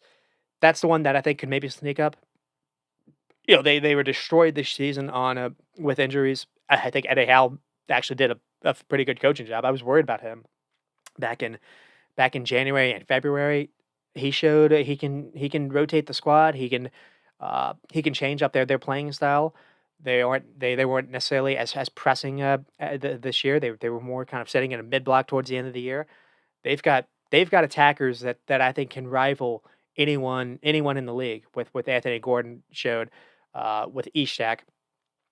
Even like maybe they can improve a little bit with Jacob Murphy and Miguel Almiron. It seemed like Murphy had replaced Almiron, but at the same time, you can maybe improve a little bit there. Harvey Barnes as well, showed he can actually come in and have some promise. Uh, they need to improve their back line, but it looks like they've already made really nice deals to sign on freeze. Lloyd Kelly of Bournemouth, who I actually quite liked a little bit for Liverpool, because he can play at fullback spot. He can do like the Dan Burns stuff. He can also play center back as well. Uh, but he's not he's not Dan Burn. He actually has a little giddy up to his legs. And I think Tosin. I think they actually have signed Tosin, or at least they're about to. So they're already replacing their back line with free transfers. That team to me is close, closer than I think people think. They were Champions League year. They were in Champions League last year, and the only reason that they got destroyed this year was the Tonali thing backfired on them, and and just the injuries to Trippier, injuries to Botman and Sharp, injuries to Pope. I think that team, if they keep Ishak, they keep Bruno. It depends what they do with Bruno Guimaraes. That's like the only one. I don't think their midfield is good enough without Bruno Guimaraes. I don't know what they would do if they lost him. They have been leaks that they might lose him. That would be like the only one. But that core together to me is close, and they get a couple transfer windows right. It feels like they've gotten most of them right. Maybe they whiffed a little bit with Tonali, but hard to really see. They spent a lot for him. Hard to see that he wasn't going to be able to play because of gambling. To me, if I'm Arsenal fans, that's the one I'm looking at. Maybe Liverpool get things together with Slot, and they just they slot on. The Liverpool's team is good enough as is, and there's a way for their data team to get a couple transfer windows right. We'll have to see if Liverpool actually are able to expand, or at least continue what Klopp had them. But at the same time, it's unknown. There's a lot of unknowns. With Arsenal, you don't know. There isn't an unknown. You know what they are, and what they are is a team that's pushing City to the brink as is. It feels like Arsenal are in a place to benefit from this. And another thing too is uh, after Liverpool failed to beat City in 18 and 19, Liverpool basically won every game after that, motivated. And maybe Arsenal can do that as well. It's like it's either or. It's either this can motivate them to push on even more, or there can be burnout. The profiles and the age of the players, though, maybe Declan Rice gets burned out because he's going to be asked to do a lot of running for England as well. But other than that, there's a lot of reasons for Arsenal fans to think they can just do this again. And just we'll have to see. The only things to say is maybe they'll regret that City performance because it was poor. Trossard nearly nicked it, but 6 shots all game. And then Aston Villa, Arteta went back to Jesus and Havertz, Jesus striker, Havertz in midfield and Rice the six, and it didn't work. And the only thing, the final thought to say is, do you need a 20 goal score striker? I think Liverpool showed with Firmino, you don't have to have that. Or you don't have to have a 20 goal golden boot chasing striker to win the league, but at the same time, and I don't know if Arsenal looks at Havertz like to be like his version of Firmino, but at the same time, one, I don't think that that is the same player. But two, Firmino had Salah and Mane that were 20 goal scoring forwards, inside forwards.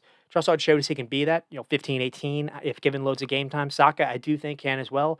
Martinelli is the only issue. And one thing I will say is my brother, an Arsenal fan, used to tell me that he thought Martinelli's best position was through the middle.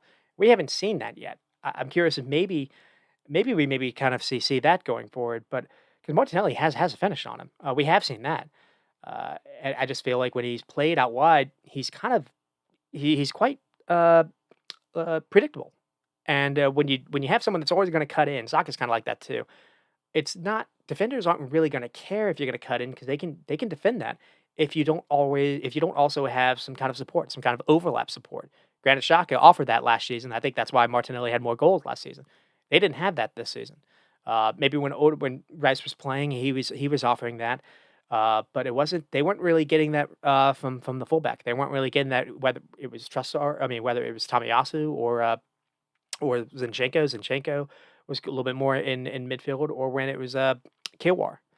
It was so I think that's kind of where he falls short a touch. And at the same time, one thing you can say is yes, the record letting number of set piece goals were able to basically keep you as far as goals scored with Man City, but you're chasing City, and you're not really going to beat them playing City light. Another thing you'll say is you're not going to out City when it comes to when you're chasing City. What do City have? They have Holland.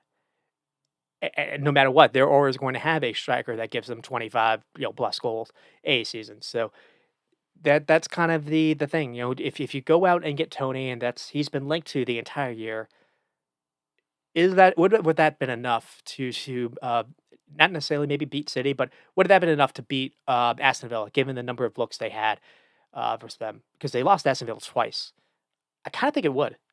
So they aren't far away. Whether or not it's Tony or someone else, we'll see. We'll see what they do. I also think you need to find a way to, if it's not necessarily to replace Declan Rice, you need to find a way to move on from Thomas Partey and Jorginho. Find someone else. Uh, and maybe they go out for Bruno Guimaraes or Lucas Paqueta. No, probably Paqueta wouldn't be work because Paqueta is kind of what Odegaard is. Maybe they go out and look at Bruno Guimaraes. We'll have to see. We'll have to see what Arsenal do. Uh, Someone like even a David Luiz would be interesting. But we'll have to see what they do. And with Everton, just it, given their squad being bare bones, it's quite amazing that the only reason that they were only dragged into a relegation battle is because of the 10 points being deducted. And one of the more direct teams in the league, you always kind of wonder what Sean Dyche could do with a team of elite level attackers, to be honest, because he's really not pragmatic. Despite the jokes about him being at Burnley, he's not a Tony Pulis region or a Roy Hodgson mold. He's game being front footed. It just his team severely lacks attacking talent, especially when Calvert Lewin can't play because you can't go long and you can't do the double team of Calvert Lewin and Decore, that gives teams a lot of fits. They like going long, they like being direct, they like running with the ball and attacking. It's just they don't have necessarily the a lot of talent to do that. And unfortunately, better has seemed to be a bust for them as well. So where do they go next season? There's a lot of ways for them to improve. They might the number one will be keeping Jared Braithwaite. Or if you sell him for like £100 million. Make a team absolutely pay that English premium tax if you do go that way. And then we'll touch on what happened with Liverpool and Wolves. There's really nothing to talk about in the actual game. McAllister gets the first one, lovely assist by Elliott, and then Kwanzaa gets a second.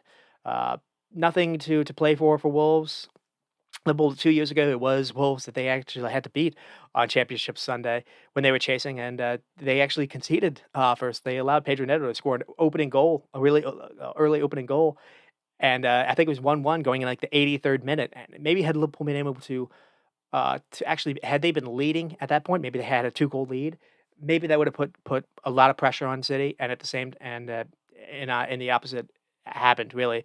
Man City were the team that were actually losing, and 2 years ago, it was excruciating because when Liverpool finally got the second goal, I think it was Salah, to actually beat Wolves, and they ended up winning 3-1, because they got another one late. By the time that happened, Man City had already come back, so just a nice little trip down memory lane. The lineup was interesting. Elliott starts again, and then Trent and Robertson, the fullbacks again. So that's Klopp ball all the way. And then Gakpo over Nunez was interesting. Nunez hasn't had the best go of it. And really, the only reason why the games isn't really worth talking about is Semedo had a rash challenge after like 20 minutes mark, got sent off. Liverpool got two, could have had a lot more. The story of the game, the story of the season was Liverpool having five big missed chances. There was one where Gakpo actually did well to get around the keeper, had a square ball to Diaz, and Diaz just again just you. It's harder to do. It's harder to not score than to score where he is, and he just he gets the bounce maybe kind of confuses him, and he gets the touch wrong, gets it way too high, and it hits the crossbar and it bounces out. And that really has been the story of the season. It hasn't just been Nunez missing. It's been Diaz. It's been Nunez. It's been Salah. It's been Sloboshlai. It's been Curtis Jones for Palace. It's been it's been rough. And so the game itself was meaningless. So the Klopp era comes to a close, and to break it all down, we're going to spend some time talking about this, and then I'll kind of wrap up a little bit after that. Uh, so the first parts. So he comes in October 2015. Liverpool have had like 8 draws and like a few losses in the first like 10 games of the season. I think they're 10th in the league. Things seem stale. Klopp comes in and results don't necessarily improve when he returns. But one thing that does is performances do. Within the first few games, Liverpool's running metrics are light and day. And really, the first game that shows up is in November. They play Man City. It was before Pep arrived, so I think it was Pellegrino's Man City. They had already, Pellegrini had won a title with them. Uh, and they blast him for 4-1. And Firmino, I think it's his first goal. And just overall, things might have been stale in the league, but because he arrived in October and they finished eighth, overall. But what happened is he changed perceptions. He got people to buy in. Was the the Europa Cup run? So he beat Dortmund at Anfield, getting to the final, and then they lost in the final to Unai Emery's Sevilla team. Funny enough. But there was something to hold on to. There was something where you could sense there's something different here. And then what really changed was that summer they added Sadio Mane, they added Gini Wijnaldum. Uh, I think they maybe even added Andy Robertson, and just that thing just completely changed. And then that season, so you have the Coutinho magic, and Liverpool get top four. Firmino, Lallana, Henderson, Gini, midfield. But the defense conceded too much. That was like the only thing. But you would just that season really was the Coutinho show, and you saw Firmino finally kind of replace. Sturridge. One of the criticisms I had just following this was I didn't understand, because Liverpool had Sturridge when he was fit and available.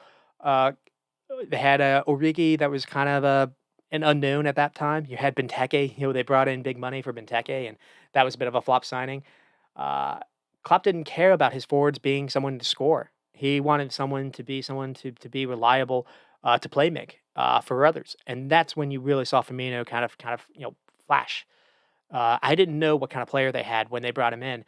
Firmino had been at the club for a year because Brendan Rodgers brought him in from Hoffenheim, and he was played on the wing, and he wasn't someone that had pace, and it just felt awkward. You didn't know what he was, and he wasn't someone that was scoring. He went a year without scoring, and then really him and all of a sudden when he was played through the middle, him and Coutinho and Lana, just everything just really shined. And then you added Mane the next summer. You improved the midfield with Gini Wijnaldum, and just everything. Emre Can was playing at that time as well. Everything kicked into gear. Trent Alexander-Arnold and Robinson replaced Nathaniel Klein, and maybe it was Alberto Marino, and just and then they get top four, and then the next year Salah arrives, and maybe that's when Andy Robertson returns. But anyways, Salah arrives in summer of 17, and then Van Dijk arrives in that next window. But the weird thing that happened is so Oxlade-Chamberlain also arrived, but the weird thing that happened in this season was back in around, like, October, uh, or I guess maybe at the end of the at the summer window, Coutinho is out, and I just at the time, I didn't understand it.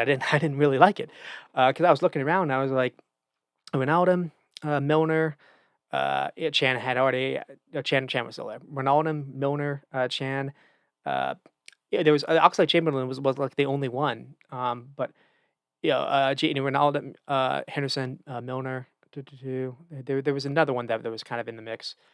You didn't see a lot of creation in that midfield, and, I just Coutinho was, like, the only one that really did kind of, have a little bit of a spark, and really, what I didn't realize was at the time, things were really starting to change because that's when Firmino really started to blossom. Everything went through Firmino. Firmino was the creator, the kind of the link up between the midfield. The job of the midfield was just get Firmino the ball essentially, and then Oxlade-Chamberlain actually started to shine a little bit as well. He ended up kind of being the fourth attacker.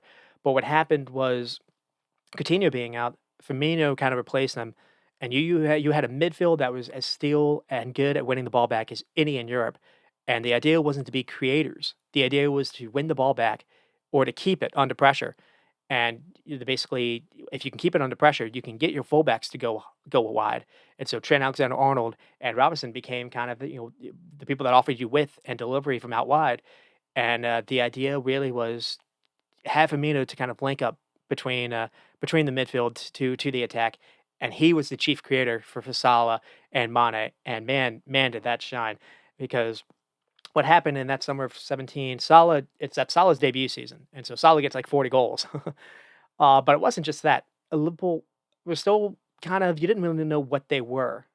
Things were just kind of getting started, and what happened was they get Van Dijk in that winter in maybe December or January of 2018, and that's really when you see it. Uh, they go on a run. They go on that Champions League run. They basically start winning almost every single game. They push Man City to the brink. They beat Man City even in the league, and they get to the Champions League final. And then is uh, what happens is Salah gets injured really early on, and they just weren't able to necessarily replace that. And so the next summer is when the magic happens. So 18 and 19 season. So thanks to the Coutinho money, they bring in Allison because Karius has a mess up in that Champions League final to say the least. He throws the ball to Benzema to basically for because it was 1-1 at that point. He gave a goal away there, and then Gareth Bale had like a wonder goal like somersault kick to basically win it. But so you just saw they were close, but they were still lacking. They didn't really have a defensive midfielder either. Whether it was Milner or Chan. So they're lacking a little bit there, and thanks to that Coutinho money that they never really replaced any kind of attacking player. But what they did is they already had Keita signed on, but they brought in Fabinho, and on top of Van Dijk, they brought in Allison, and that really was the change. So now you have a DM that can hold in place, allow those eights to venture forwards. You're always going to have the fullbacks going wide. Maybe the idea with the midfielder with either Ronaldo or Henderson would be to kind of cover for the fullbacks, and he just kind of changed a little bit of the roles of how people played.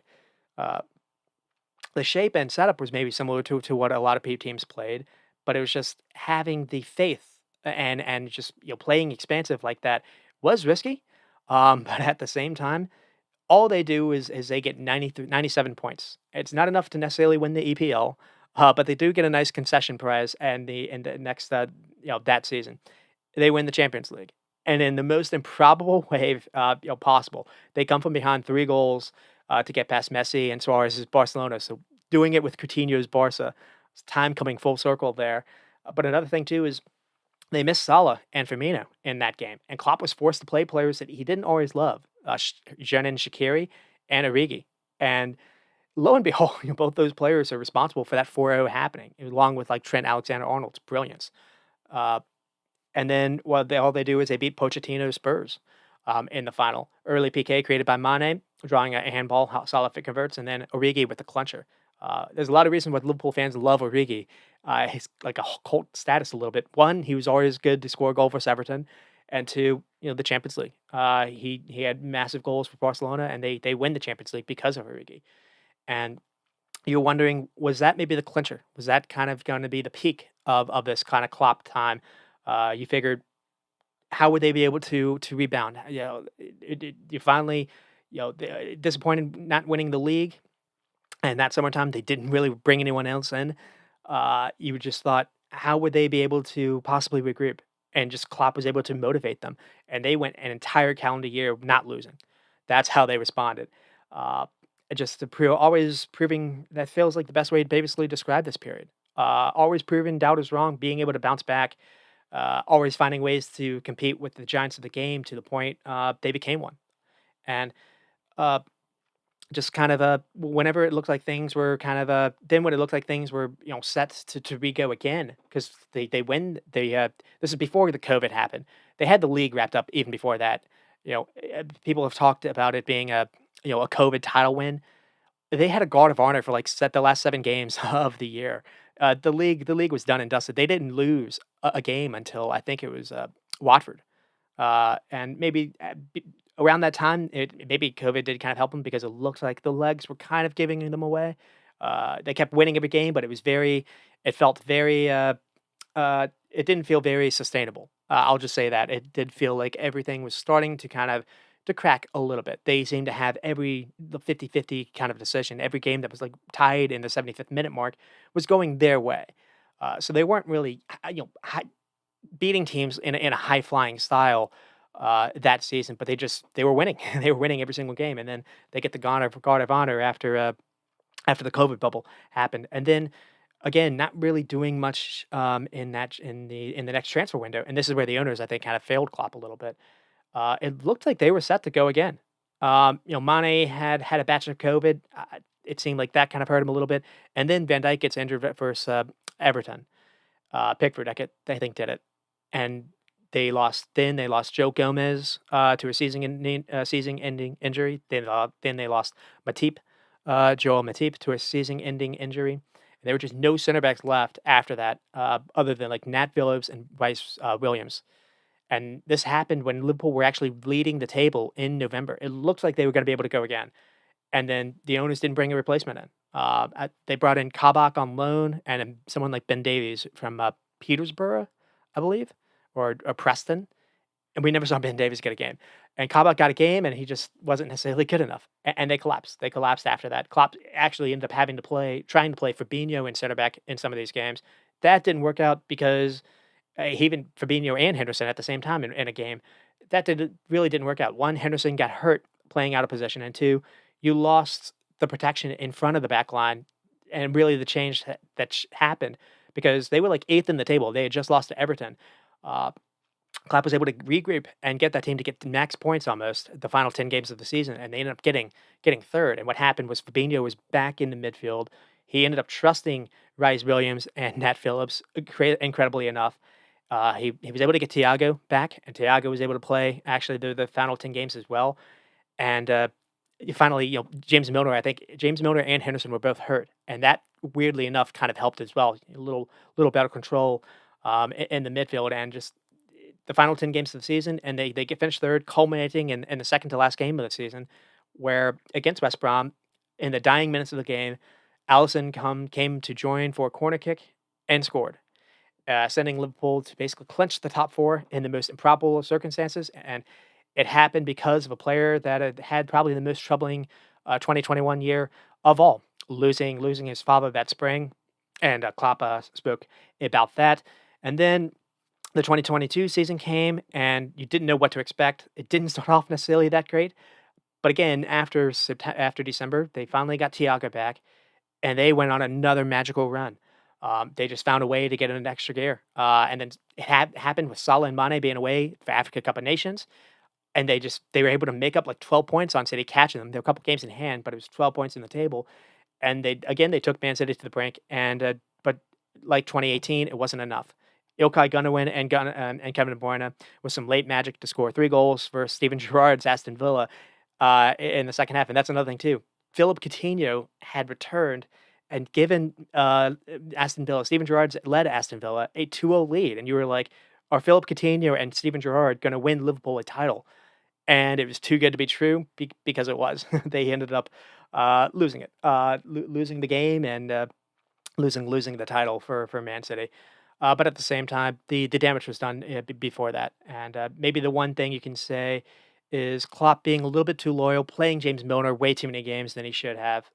James Milner was apparently one of the best players of the early Klopp era, and that's kind of the reason why he won Klopp over because of that.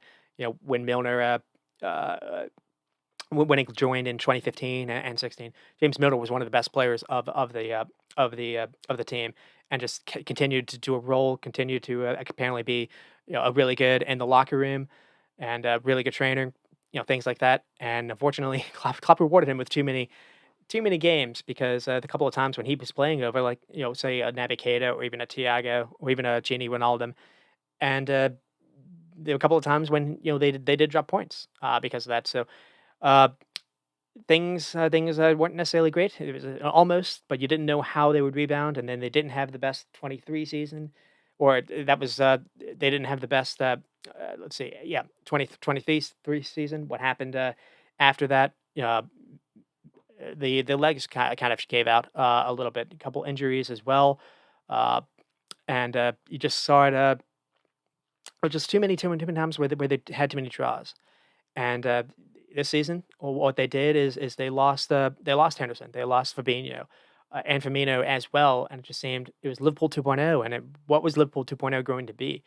And really, the one thing that happened at the end of last season as well was the other thing. Once Thiago was gone, that was kind of it. One thing that happened last year as well was the emergence of Trent having a bit of a different position, and the reason why was because they had to do it out of necessity. You just didn't have anyone else, and that, weirdly enough, that worked. They were able to kind of win out after that. But at the same time, they tried doing it this year, and weirdly enough, it almost ended up backfiring because you brought in new midfielders. You brought in McAllister, Slabberschlei, uh, Nunez in his debut last season didn't really work out. Gakpo with a full preseason, you wondered would that actually change things up a little bit. But you finally had a midfield of creative players where you didn't really need Trent to do what he was doing there. You needed him to basically be the fullback to defend as a fullback, but to also offer some width. That way, you stopped Solid kind of going out and doing that too. And it seemed there was always a weird mix where they didn't really know what they were. They were trying this. They call it the WM, like the 3-2-2-3 in the beginning. That meant Robertson had to play as a third center back as well.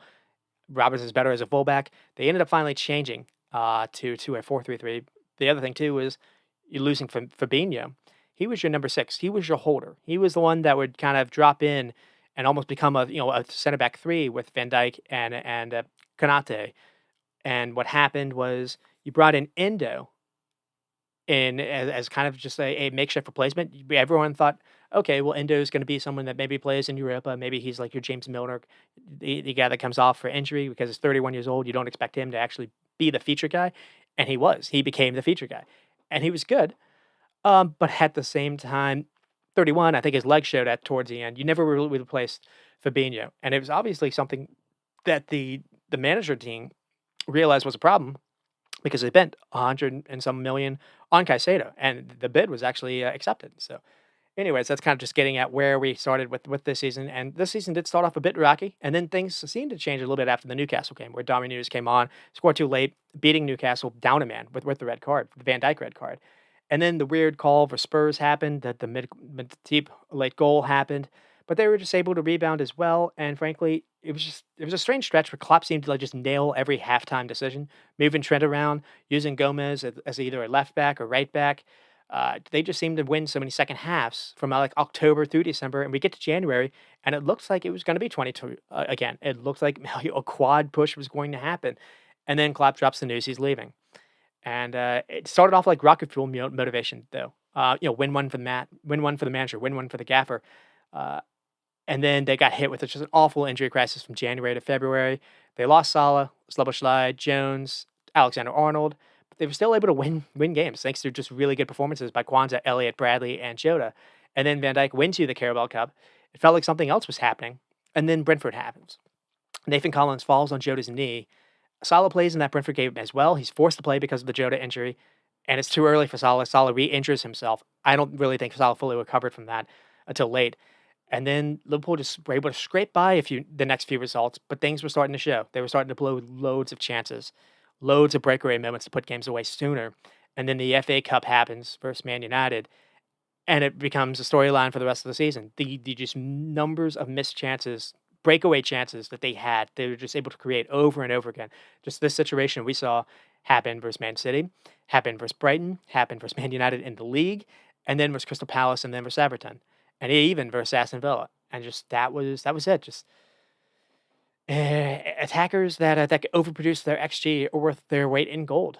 And why I rate someone like Trossard. Jared Bowen was able to do that this year. Jota, likewise. And just Liverpool's unfortunately have two attackers that underperform their XG the most in Darwin Núñez and Luis Diaz. And I do wonder if had they been able to keep hold of Fabio Carvalho, who they sent out on loan to Hull City, I do wonder, could this have been different? Could he have helped out in some of those games? I kind of feel like he could have, but we didn't see it. Klopp's kind of handling of him hasn't been the best, and then so that's kind of the story. It hasn't always been sunshine and rainbows. In fact, they've been almost just as much, and it has been crushing in some respects. But at the same time, uh, that's what Klopp really did bring back. Just kind of being disappointed to lose the title to Man City, Pep's Man City, by like a point. Uh, to lose in a quarterfinal or final to Real Madrid by like a goal. He brought back the club that I like, heard about, when I was following them, the 70s and 80s, or even the 90s, like or maybe I guess it wasn't the 90s, like the club that had like won all these titles before the EPL came to actually become the Barclays. Uh, and it felt good to kind of be a spoiled brat again, where you were disappointed where they didn't actually win. You didn't beat Pep's Man City. It was good to just like see them compete and be that team again, essentially. And when he arrived, another thing too is, yeah, they finished second, I think, in 2013. Maybe even finished the second in like 2009 with Steven Gerrard and Fernando Torres, that kind of year. Uh, but I was in 2013 with Brendan Rodgers. It was almost like a Luis Suarez like individual wonder show, and the only player they basically kept from that time was Philip Coutinho, and it was a mess. They lose Luis Suarez to Barcelona, and they never replaced him. They brought in Ricky Lambert, they brought in Danny Ings, Mario Balotelli, Christian Benteke at the end.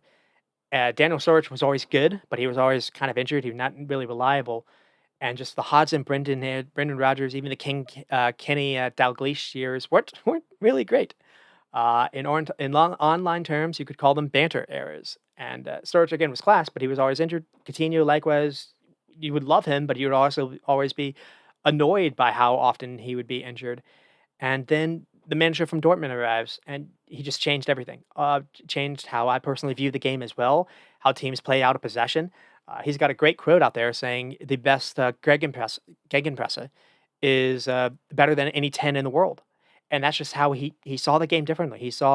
He didn't need his midfielders to be chief creators. He needed them to be people that were just great at covering lots of distance, and really good at keeping the ball under pressure, and really good at basically supplying the ball to the ball creators themselves as the attackers. And he said it was a different way to use fullbacks. One of the best things about the Klopp era is he's going to leave when the number two people when it comes to assist as a defender are Robertson and Alexander Arnold. And I think Alexander Arnold maybe has him by one at the moment, but they're number two. They're 1 and 2 over the entire length of the Barclays. And so just the bravery, the front foot style, the bravery to have loads and loads of numbers forward at all times. Yeah, you expose yourself a little bit at the back, but it's so much fun. And just the way that the front players, you have to ask them to work their socks off. You play a high line, but you do that because the front players put in the work to make teams go long. So you're not really passing through. You have the midfield to cover and counterpress. Maybe you lose the ball, but you always have numbers to win the ball back. And a lot of teams have tried to play like this, since then. But when he came, it was kind of different. It really was, and just it really was a blast. And another thing, you get to just him as a manager. I've spoken about it before, but just he's always been good with his words, always been just great at just saying the right thing to motivate the hell out of his guys. But also just he gave the right comments on social issues. He just and he was controlling that was controlling like the headlines at the time. He just seemed to get things right, just hit the right note every single time. He just galvanized the entire city, and yeah, it frustrating at times as well because someone so perfect, you just expected them to be perfect every single time, and he just warped what's normal. To be honest, it just the few periods when Liverpool weren't winning 20 games in a row, it just it made me a little bit into an oath, and just no locker room squad mishaps ever. The only drama really came when Michael Edwards and the data team left, supposedly over disagreements with Klopp over how to maybe he wanted the squad handled, contracts and whatnot. And maybe the negative critique is Klopp eventually did get control of the club, and the transfer target seemed to shift. The player contracts seemed to shift. Players aged out. They kept getting renewed, like Milner. Had Henderson not going to Saudi, he probably would have gotten another contract. Fabinho leaving, not being replaced, was not good. Signing Darwin Núñez after he overperformed his XG by like 15 in Portugal. I like to be players that overperform their XG, but the anomaly isn't great. So, and it's possible that hasn't necessarily worked out, but he still there's so much promise there because he creates so many chances. If he does get it right, if he gets the head right, if Slot can get that out of him, he can be what Holland is. Uh, there's a lot of ifs there. I keep wanting to say that. I'll always have faith in Nunes. He gives me just so many so many fits, but at the same time, he's a player you do want to root for. So I will say that I like a striker that at least gets looks, and I think they haven't really played to his strengths nearly as much. He hasn't really necessarily been a target man. Uh, Salah's done a really good job to create for him, and yeah, he's Nunes has missed a ton of chances. I think 30 big ones, leading the league. He's gotta improve. So can Slot get that out of him or not? We'll have to see. But it's just maybe the one negative would just with Klopp would have been that. Just the players that they were bringing in, it just kind of changed, and just that was like the only kind of negative. And now Michael Edwards and company are back since Klopp's announced he's leaving, which is kind of weird. So that you can read into that or not. I kind of do. But at the same time, man, it's hard to say I wouldn't have had it any other way because the ride is as good as anyone could have asked for. Just the experience of it all. It's not like I was watching really bad, boring football where they happened to win. Watching City this year, I wanted to be put to sleep every single game. City win the title. I don't know if their fans really enjoyed that. Arsenal kind of the same way. I didn't really enjoy Arsenal this season. I did enjoy them last season. But this season, if Arsenal fans had won the title, yeah, they would have celebrated, but they would have celebrated basically spending a year watching boring football for the most part. I never really experienced that. That's just one thing you can say, and maybe they could have won more had they been a little bit more pragmatic, but I wouldn't change it. And it's not like he didn't win. 7 trophies. Uh, Something like 6 for his last 8 finals. Won every cup you could win, basically outside the Europa one. Only one to stop Pep's 115 infraction Man City team. Playing on the front foot at times, being aggressive, getting his players to chase the ball like madmen, the Gergen pressing, the counter pressing, winning the ball high in the team's final third, playing for the fullbacks, playing attack minded fullbacks, and uh, it is taxing. And the one thing you can say is eventually they did change a little bit, where because it was one thing to be like almost too reliant on the counter press. And towards the end, he found a way to actually be one of the better, possessing sides in the league. All of a sudden, their passing numbers just kind of mimicked City. And, they brought Thiago in, but it wasn't just Thiago. Thiago wasn't able to play a lot of games. They just changed a little bit how they were able to keep the ball as well. So Klopp did have an ability to reinvent himself. And the only thing you can say is that kind of style is taxing. And the games added longer. You're getting more as you're successful in competitions. You get more and more games added to the schedule. And the only thing is, the owners didn't replenish the squad to keep the legs fresh enough, in my opinion. And kind of the one last thing, maybe the what ifs, the missed opportunities, is I do think he coached a good enough season to win the title this year. And squad depth, injuries aside, Liverpool led the league in big chances created and missed, and just yeah, Nunez, Diaz, Salah, Szoboszlai, Nid Jones, all went cold after February. They got worse after they got the players back from injury. And so, yeah, I mean, Man City win it. It's boring, and the league's becoming at risk of being boring and stale. And without Klopp, I mean, what would this run have been like for City? It would have been boring as well. So Klopp's Liverpool made this exciting. He gave the EPL something to look at. It almost became like the main story. Like Pep and Klopp became what Messi and Ronaldo were in some respects. Maybe that's just me kind of being a homer, but that's the way I saw it. That's the way I thought ESPN FC was talking about it.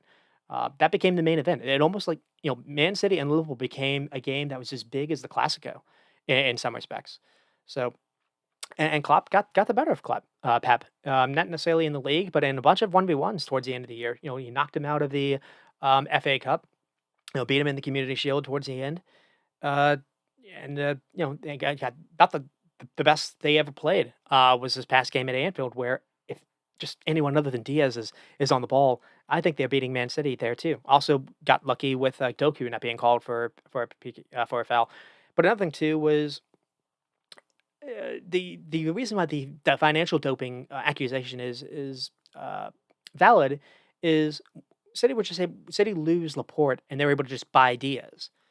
Liverpool penny pitched in that situation, and just financial fair play, owners or not. I think the owners let Klopp down. They didn't.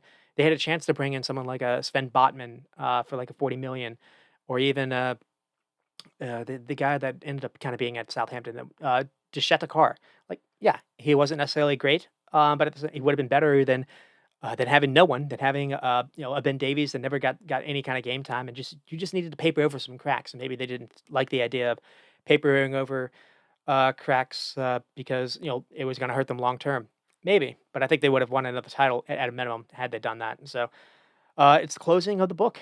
In 2 years' time, they've lost Mane, they've lost Firmino, Ronaldo left, Henderson left, Fabinho left, Milner, who I hated towards the end, but again, he was one of the more important players in the beginning of the year, in the beginning of the Klopp era, and now Klopp leaves. And the wild thing is, he's doing it. They all kind of did it on their own terms. Where I grew up kind of watching, the Giants in Spain come calling for Coutinho, Suarez, Xabi Alonso, Fernando Torres out the door when Chelsea called, and with Klopp, everyone stayed. Everything changed, and so yeah, the Orny Slot era starts now, and the things in the summertime or get the contract situations sorted out with Salah, Van Dijk, and Trent. We'll see how that works out. There's a lot of talks about Trent to Real Madrid now, which I don't like. I think they need to look at a right wing. Diaz probably needs to leave or improve, but they need to give someone. They need to find a way to save Salah's legs. I don't want Salah to be sold and to go out and get Elise. I would like for like one Elise, as good as he is in at his most injury prone player, I think, in Europe right now. Salah's the most reliable fitness wise. And Salah's going to be 31, 32. He's getting older. And he always has African Cup of Nations. He always seems to run out of gas after like February or so. Find a way to limit his minutes. Find a way to. He's not going to really like coming off as a sub. Find someone to at a minimum share some of his minutes. I think they need to do that. Uh, but it's the same problem with Saka. Like I said, it's not going to be easy to target someone and tell them, "Hey, you're going to be playing second fiddle to the best right winger in the league, the best right winger in Europe." Uh, but it is what it is. I mean, Slot being given keys to the car.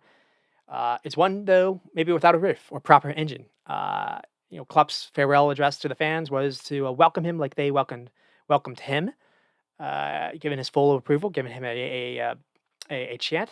But at the same time, there are things to sort out here. Salah, Diaz, and Gakpo, just even with Nunez, there's no chemistry in that attack. And I think in the Feinhorn clips I've watched, a lot of the goals come from good cutback balls into the box. So it's good creation, but they have good finishers. Liverpool do not have that at the moment. So can you find a combo that works better outside of Jota and Salah, who's when he's not injured? There's a lot of desire to becomes when it comes to their finishing, and uh, the one thing to say is I've kind of gone from not really knowing who this guy is to looking forward to the new era. And Dutch league isn't comparable, but it is impressive how he looks like he plays a number of different styles.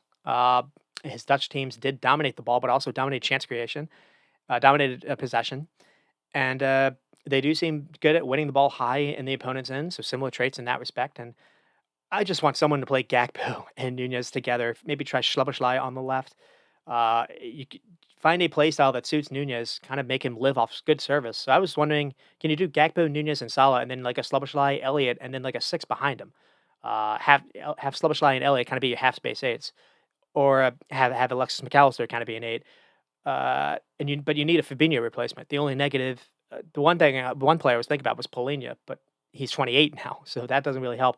Can you find someone that can be a number six that can do what Fabinho is doing? Someone that holds, someone that can be a makeshift center back in a high line because that allows you to play your fullbacks high still. Uh, Also, Trent and Robinson.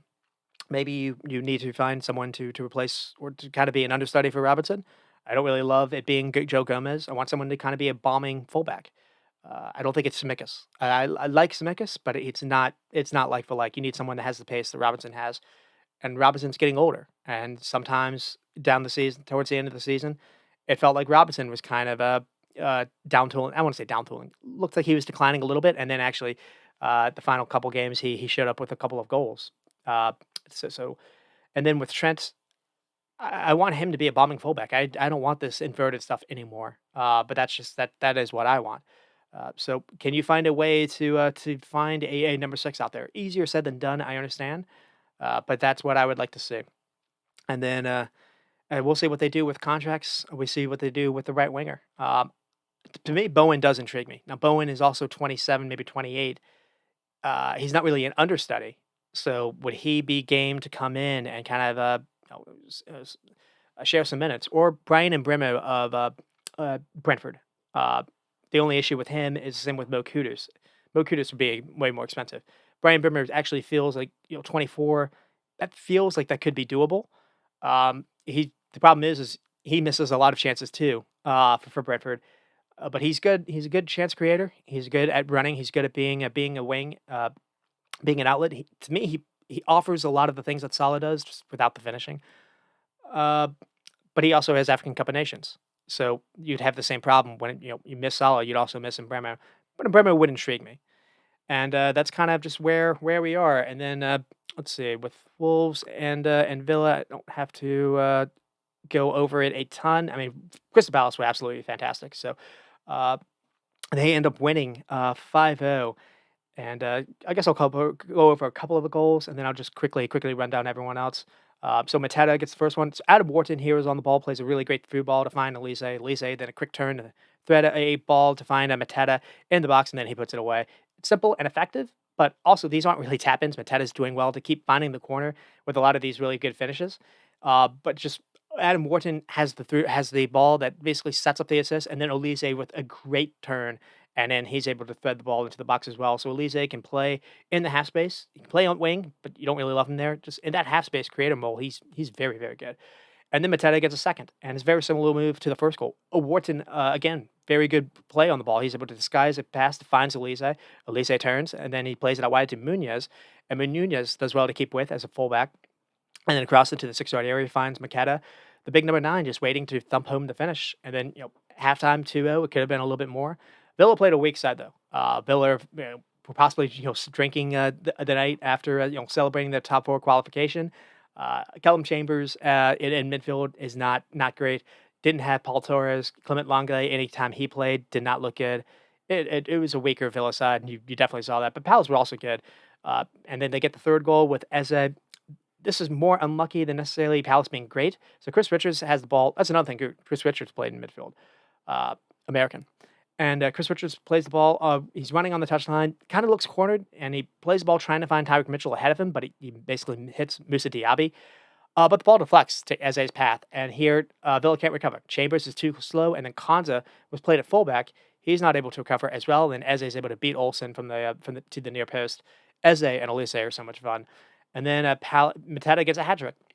And it looks like maybe Villa have an attack. Then Diaby just sends a hard ball that The keeper's able to, Henderson's able to catch. He sees Eze ahead of Konza.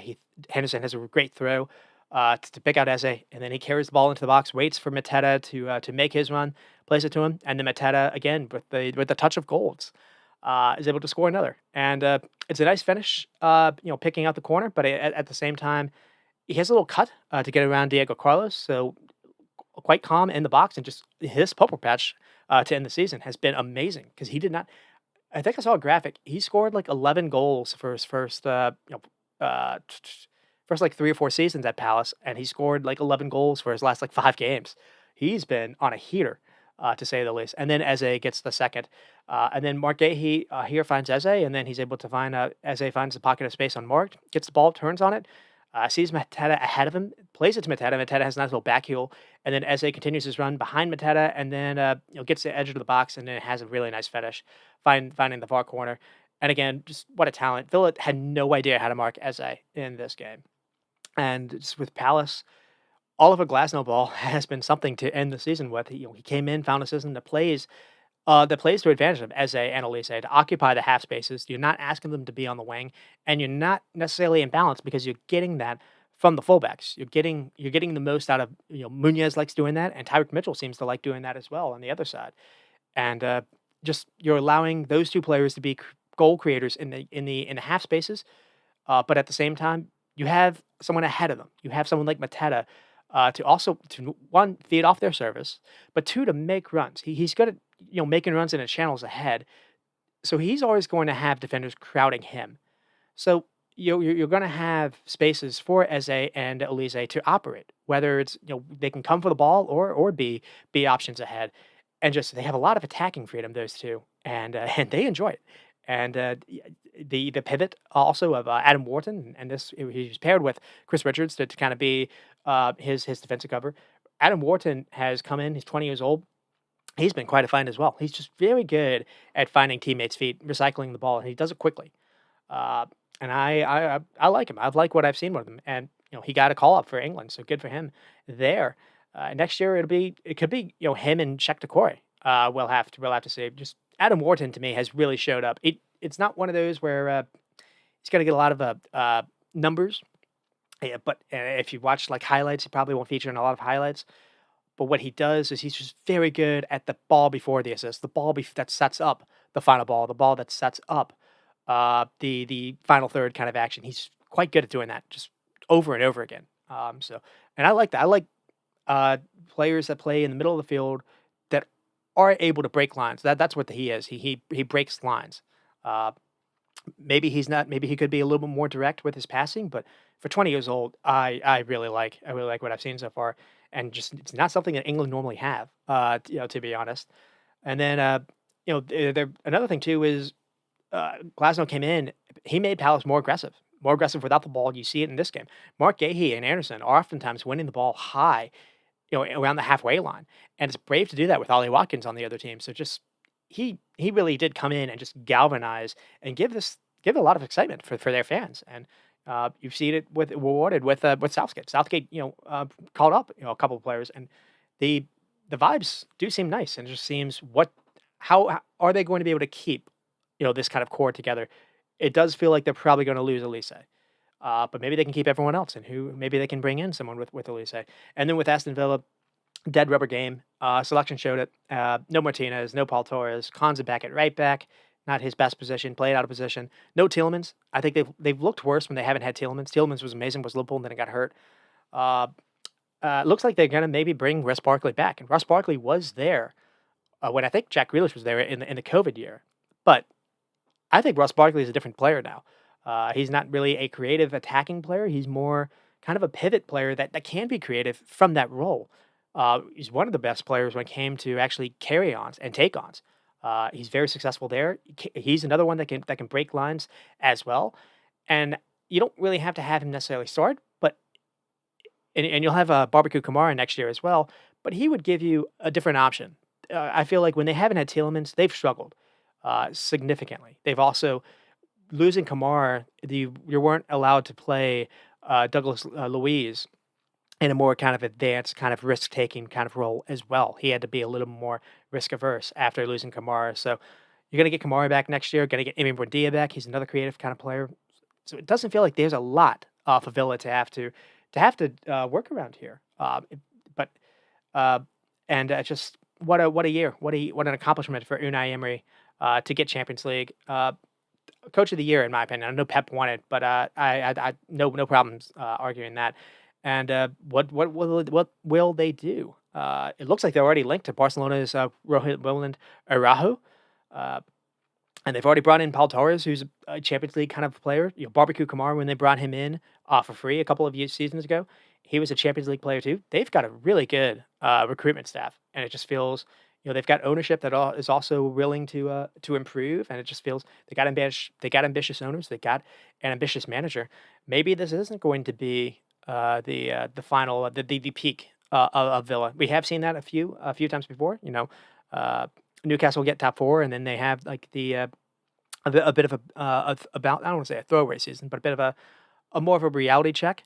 Um, and that is kind of the risk. The risk of being being so good is your reward is more games and more games that are more visible, more exciting games, more games versus higher competition. But at the same time, more games can kill the squad, and you need to replenish the squad. And we'll see what they do with that. But also them getting Champions League, they're going to be able to keep, you imagine, Emi Martinez, which is one of the top three or four goalkeepers, maybe even more than that, in the league.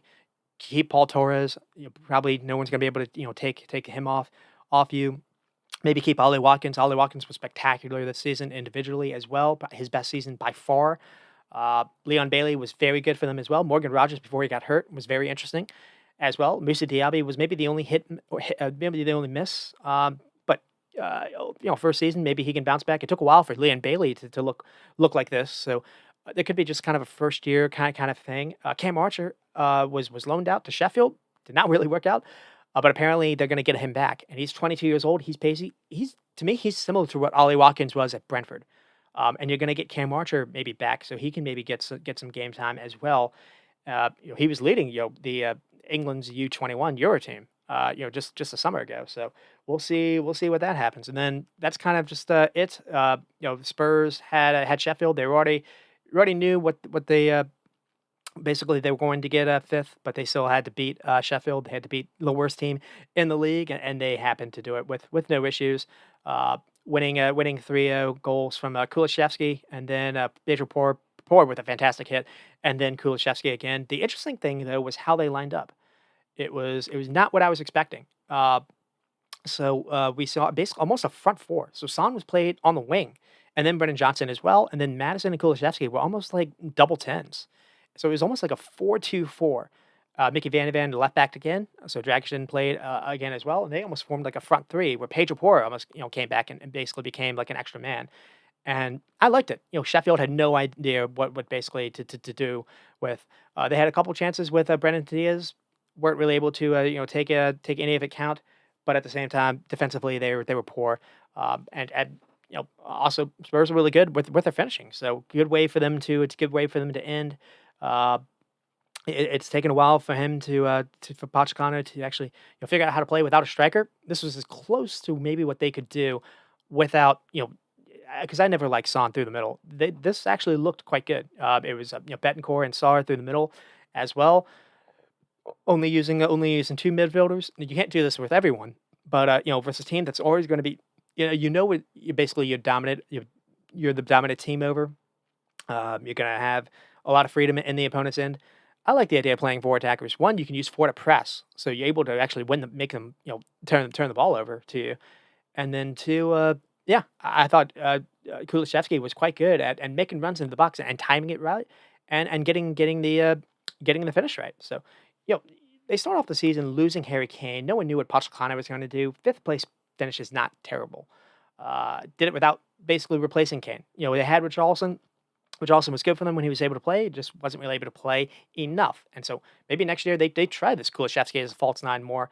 I didn't hate it. I didn't know what to expect from it. I haven't liked Kulishevsky when he's been tried on the right, though. I will say that. I think Brennan Johnson's much better at just offering width and just offering you more unpredictability.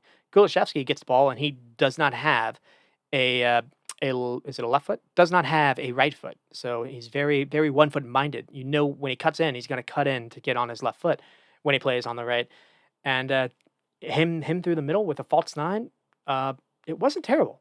And we'll see if that kind of maybe that's the plan going next year. Uh, Either way, they probably do need to get a striker. I don't know who they can target. Everyone is again trying to do that.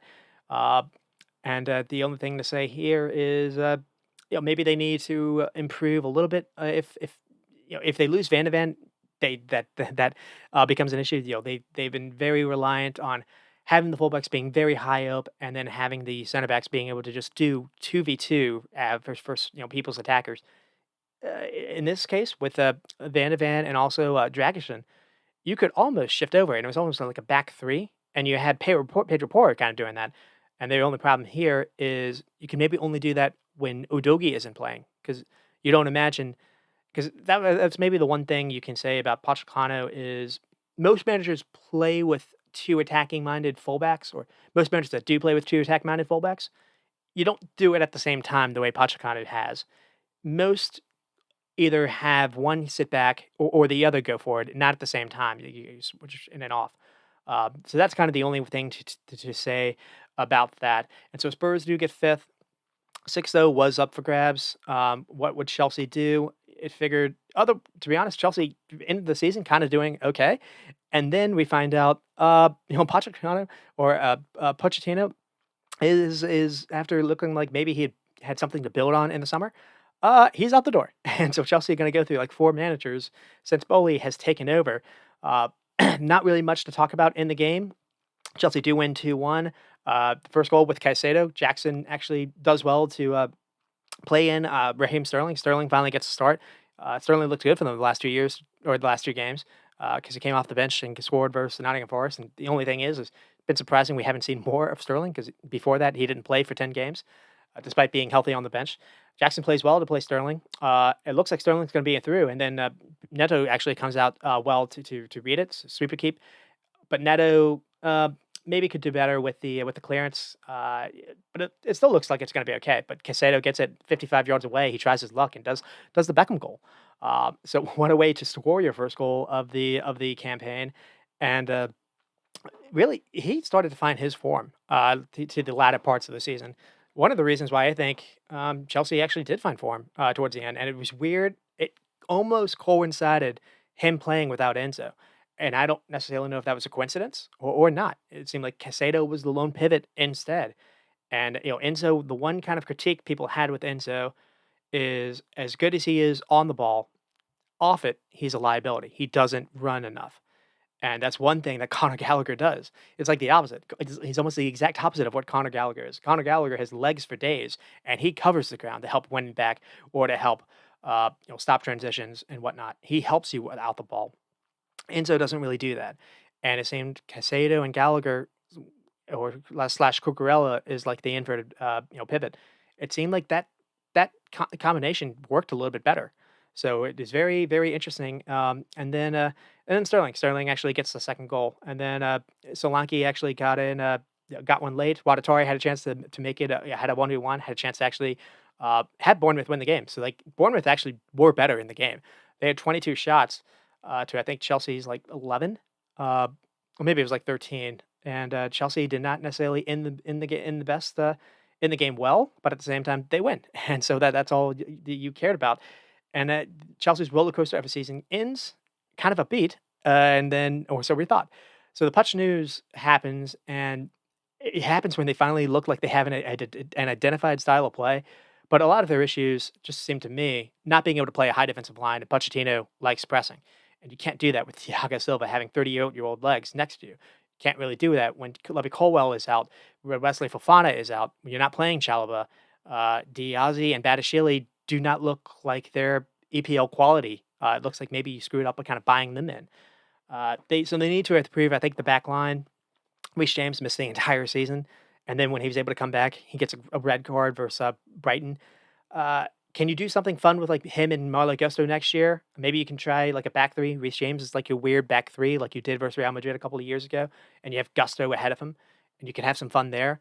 Uh, and Nkuku and Jackson and Palmer next year, how are you going to be able to how do you get the most out of those players? I'm wondering, can you look at Glasner's Palace formation and the way he uses Eze and Elise with Mateta ahead of him?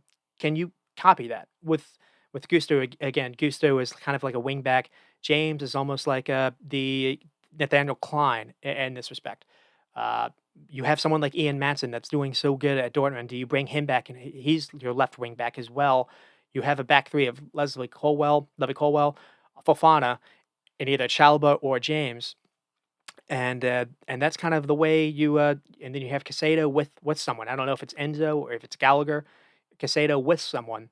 Is that something you can maybe kind of try to copy? And you allow Cole Palmer and Nkuku to just be number 10, dual number 10s and just create like hell for Nicholas Jackson. Uh, I don't necessarily know if we'll necessarily see that, but we'll see what they do, what they bring in as far as managers. Who do they go for? I mean, the Grant Potter experiment worked out so well. Why not you go for Brighton again with Deserbi? Though it looks like again Deserbi's going to be available. Chelsea's already poached a bunch of Brighton scouts and technical staff. I think the technical director is from Brighton. And Deserbi is free now. Do you look at him? Though he's been linked to Bayern and Juventus and Barca as well. Uh, Man United, if they move off from, let's see, Deserbi is might actually look at Man United as well because if they move off Ten Hag, it looks like they actually might as well. And it would be kind of funny if Poch ends up moving at United, because originally it felt like Rio Ferdinand and Roy Keane, that was who they wanted. They wanted Pochettino. Uh, I don't think that would be a good fit either because the issues that I had with Chelsea not being able to play a high line because of the CBs being too slow. You can't do that with Man United either. Uh, there needs to be, but we'll see. Ruben Amorim would be interesting.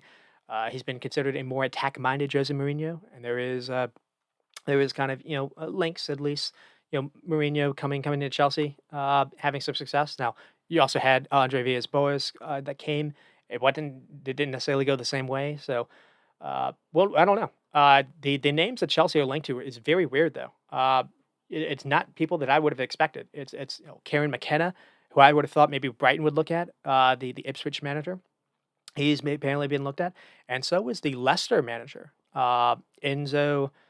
Enzo, I don't even know his name, but the Leicester manager is apparently someone, former Pep assistant or longtime Pep assistant. He's apparently someone that's looking at. One thing I will say is obviously whoever you bring in, they probably needs to have the vision to kind of play a role that'll allow Palmer to shine.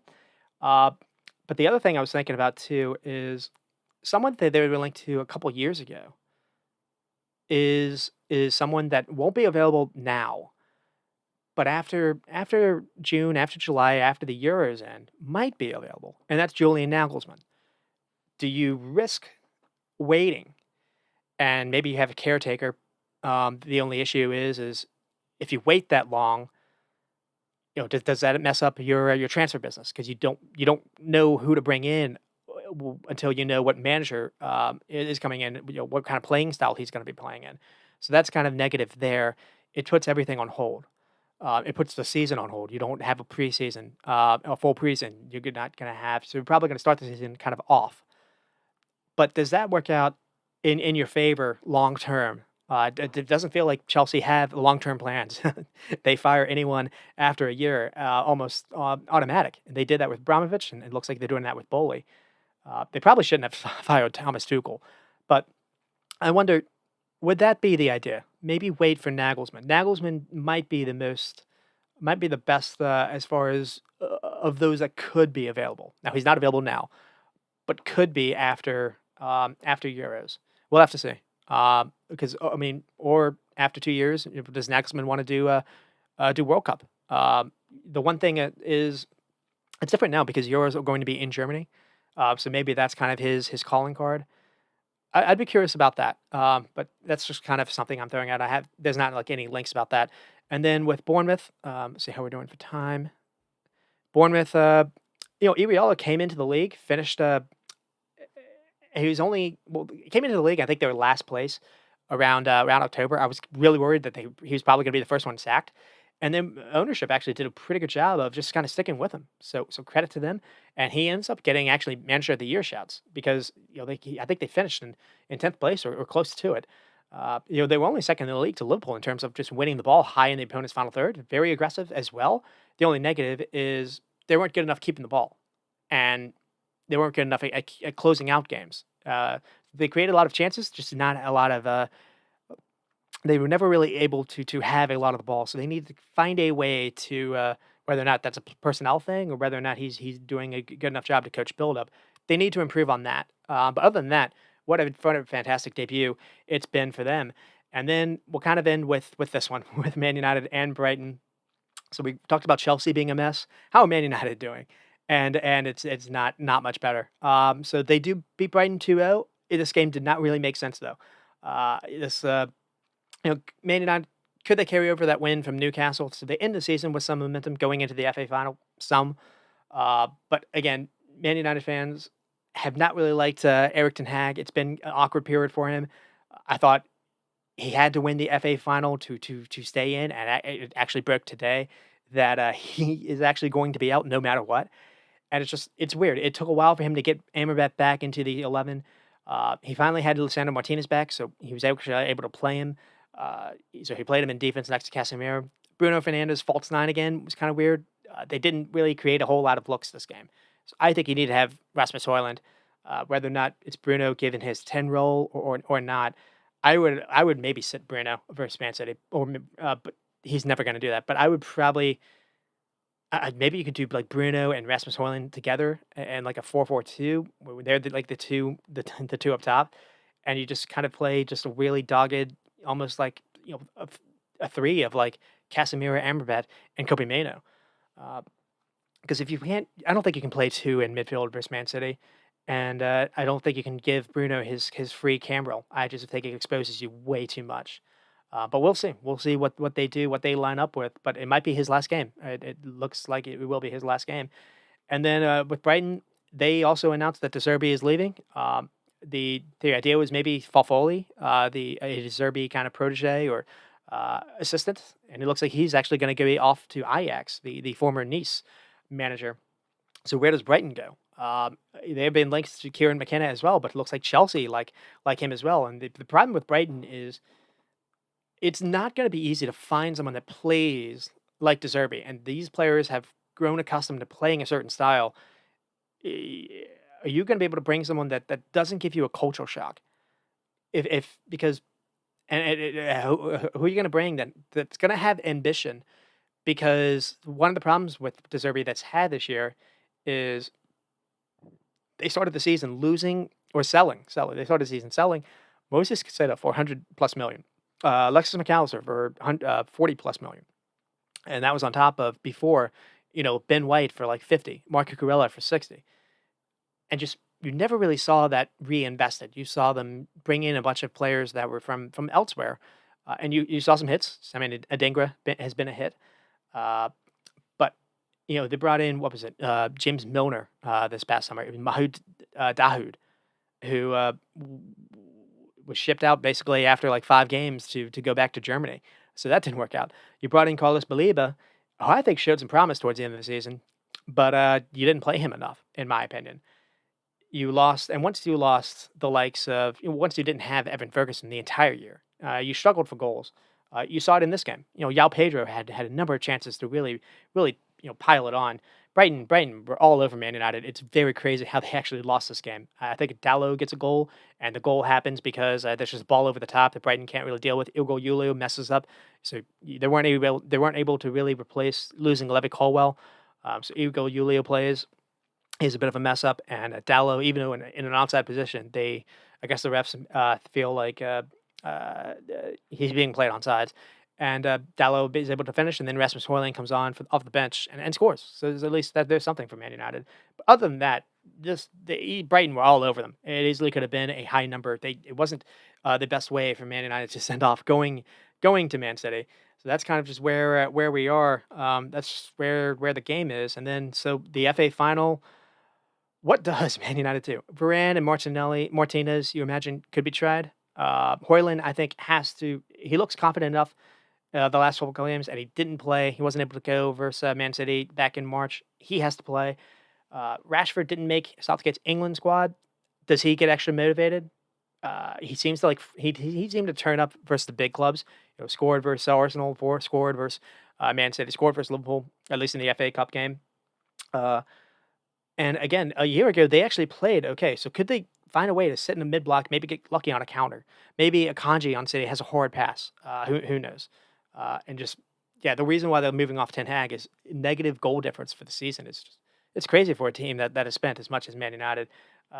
Anthony has not worked out at all, and it's they're now playing Amad Diallo, this 18, 19-year-old who looks a better player, who looks like he offers more. So it's just it is wild how we've gotten here because a year ago it didn't feel like this. Ten Hag had gotten them to two finals, won the Carabao Cup, got them in the top four. Casemiro was like player of the season. Rashford was had his best season as a player as well. And then just everything weird changed. They brought in Rasmus Højlund. It never seemed like him and Rashford had chemistry for some reason. Garnacho was always kind of almost the odd man out when you didn't really know where he was going to fit in on the left side or the right side. Uh, Anthony never really worked out. They sold Anthony Elanga for some reason. They took out Jadon Sancho, who could play on one of those sides. They didn't really like him.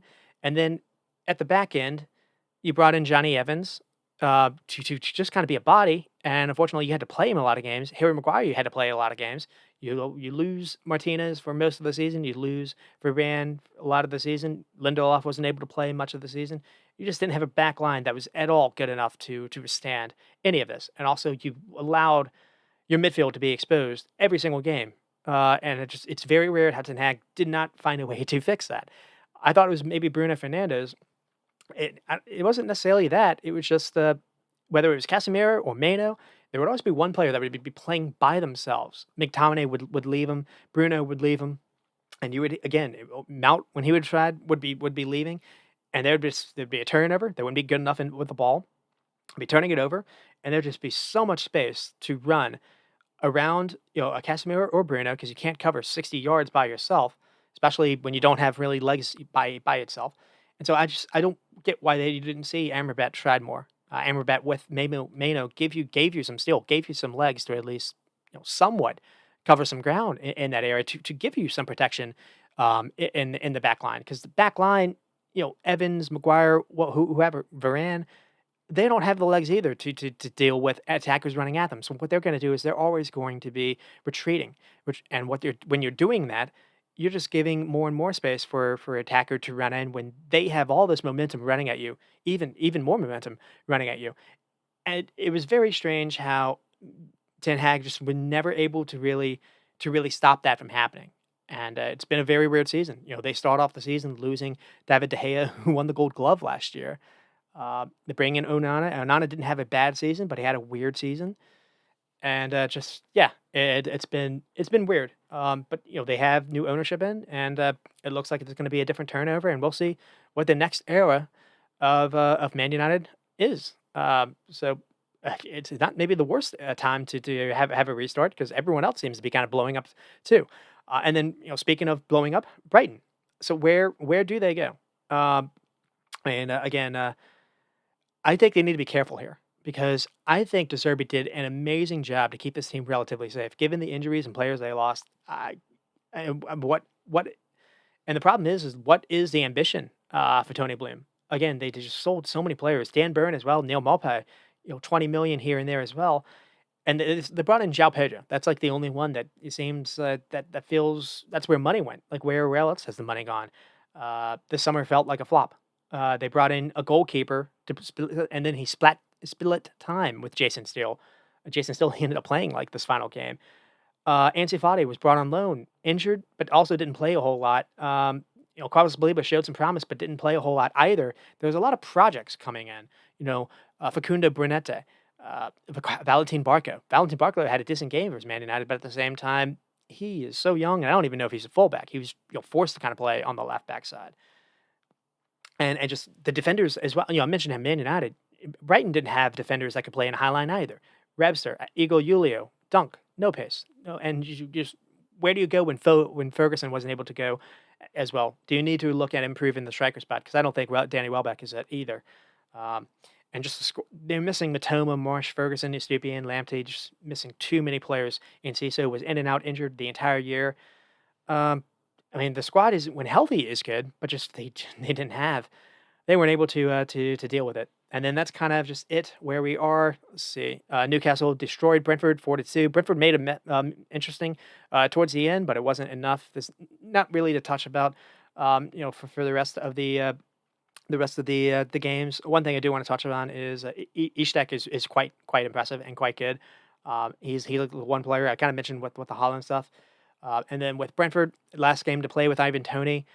But weirdly, I think they'll be okay losing him because the season showed the biggest losses were Rico Henry, and things kind of changed when Regulon came in.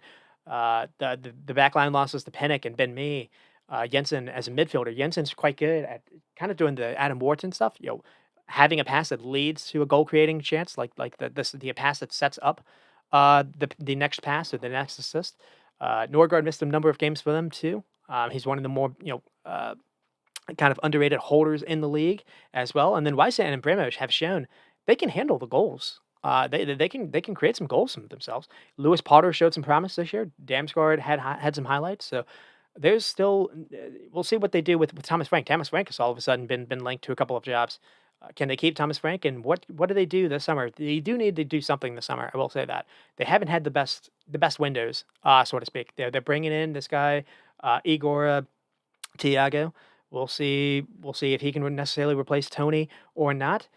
There were talks to maybe look at Antonio Nusa. Maybe that kind of died in. But what do they do in midfield? I need to see someone other than Jensen kind of be the main kind of ball creator. I don't think Janelt necessarily is that. Janelt did score in this game. I think Janelt's more kind of a energy guy. Uh, Josh Da Silva, I don't necessarily know if is that. They have players like uh, Batista, I think. More kind of energy, Aniaka kind of energy as well. You need someone that's quite good at just being kind of technical with the ball at their feet. Jensen to me is the only one. When they haven't had Jensen, I think they've struggled as well. And then Burnley and Nottingham. Burnley go on to lose to Nottingham Forest 2-1. Chris Wood kind of a double brace. Kind of funny that Chris Wood is the one that kind of haunts Burnley. Doesn't really matter because Burnley basically were already done and out. And it looks like possibly a couple of clubs are looking at Vincent Company, Bayern included, which is kind of surprising because Burnley looks like an interesting project, and Company it looks like an interesting kind of project manager. I didn't think that he did enough to necessarily warrant that kind of club to look at you, but who knows? And then Luton and Fulham, Fulham go on to win. I think it was like 5-2.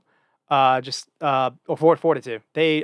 Adama Traore with a massive hit, and then Morris gets a PK, and then Jimenez, comes back. It was kind of funny because you didn't know if it was Fulham or it was Nuno Espirito Santo Wolves from a couple years ago because Adama Traore and Jimenez were playing together and looking good together.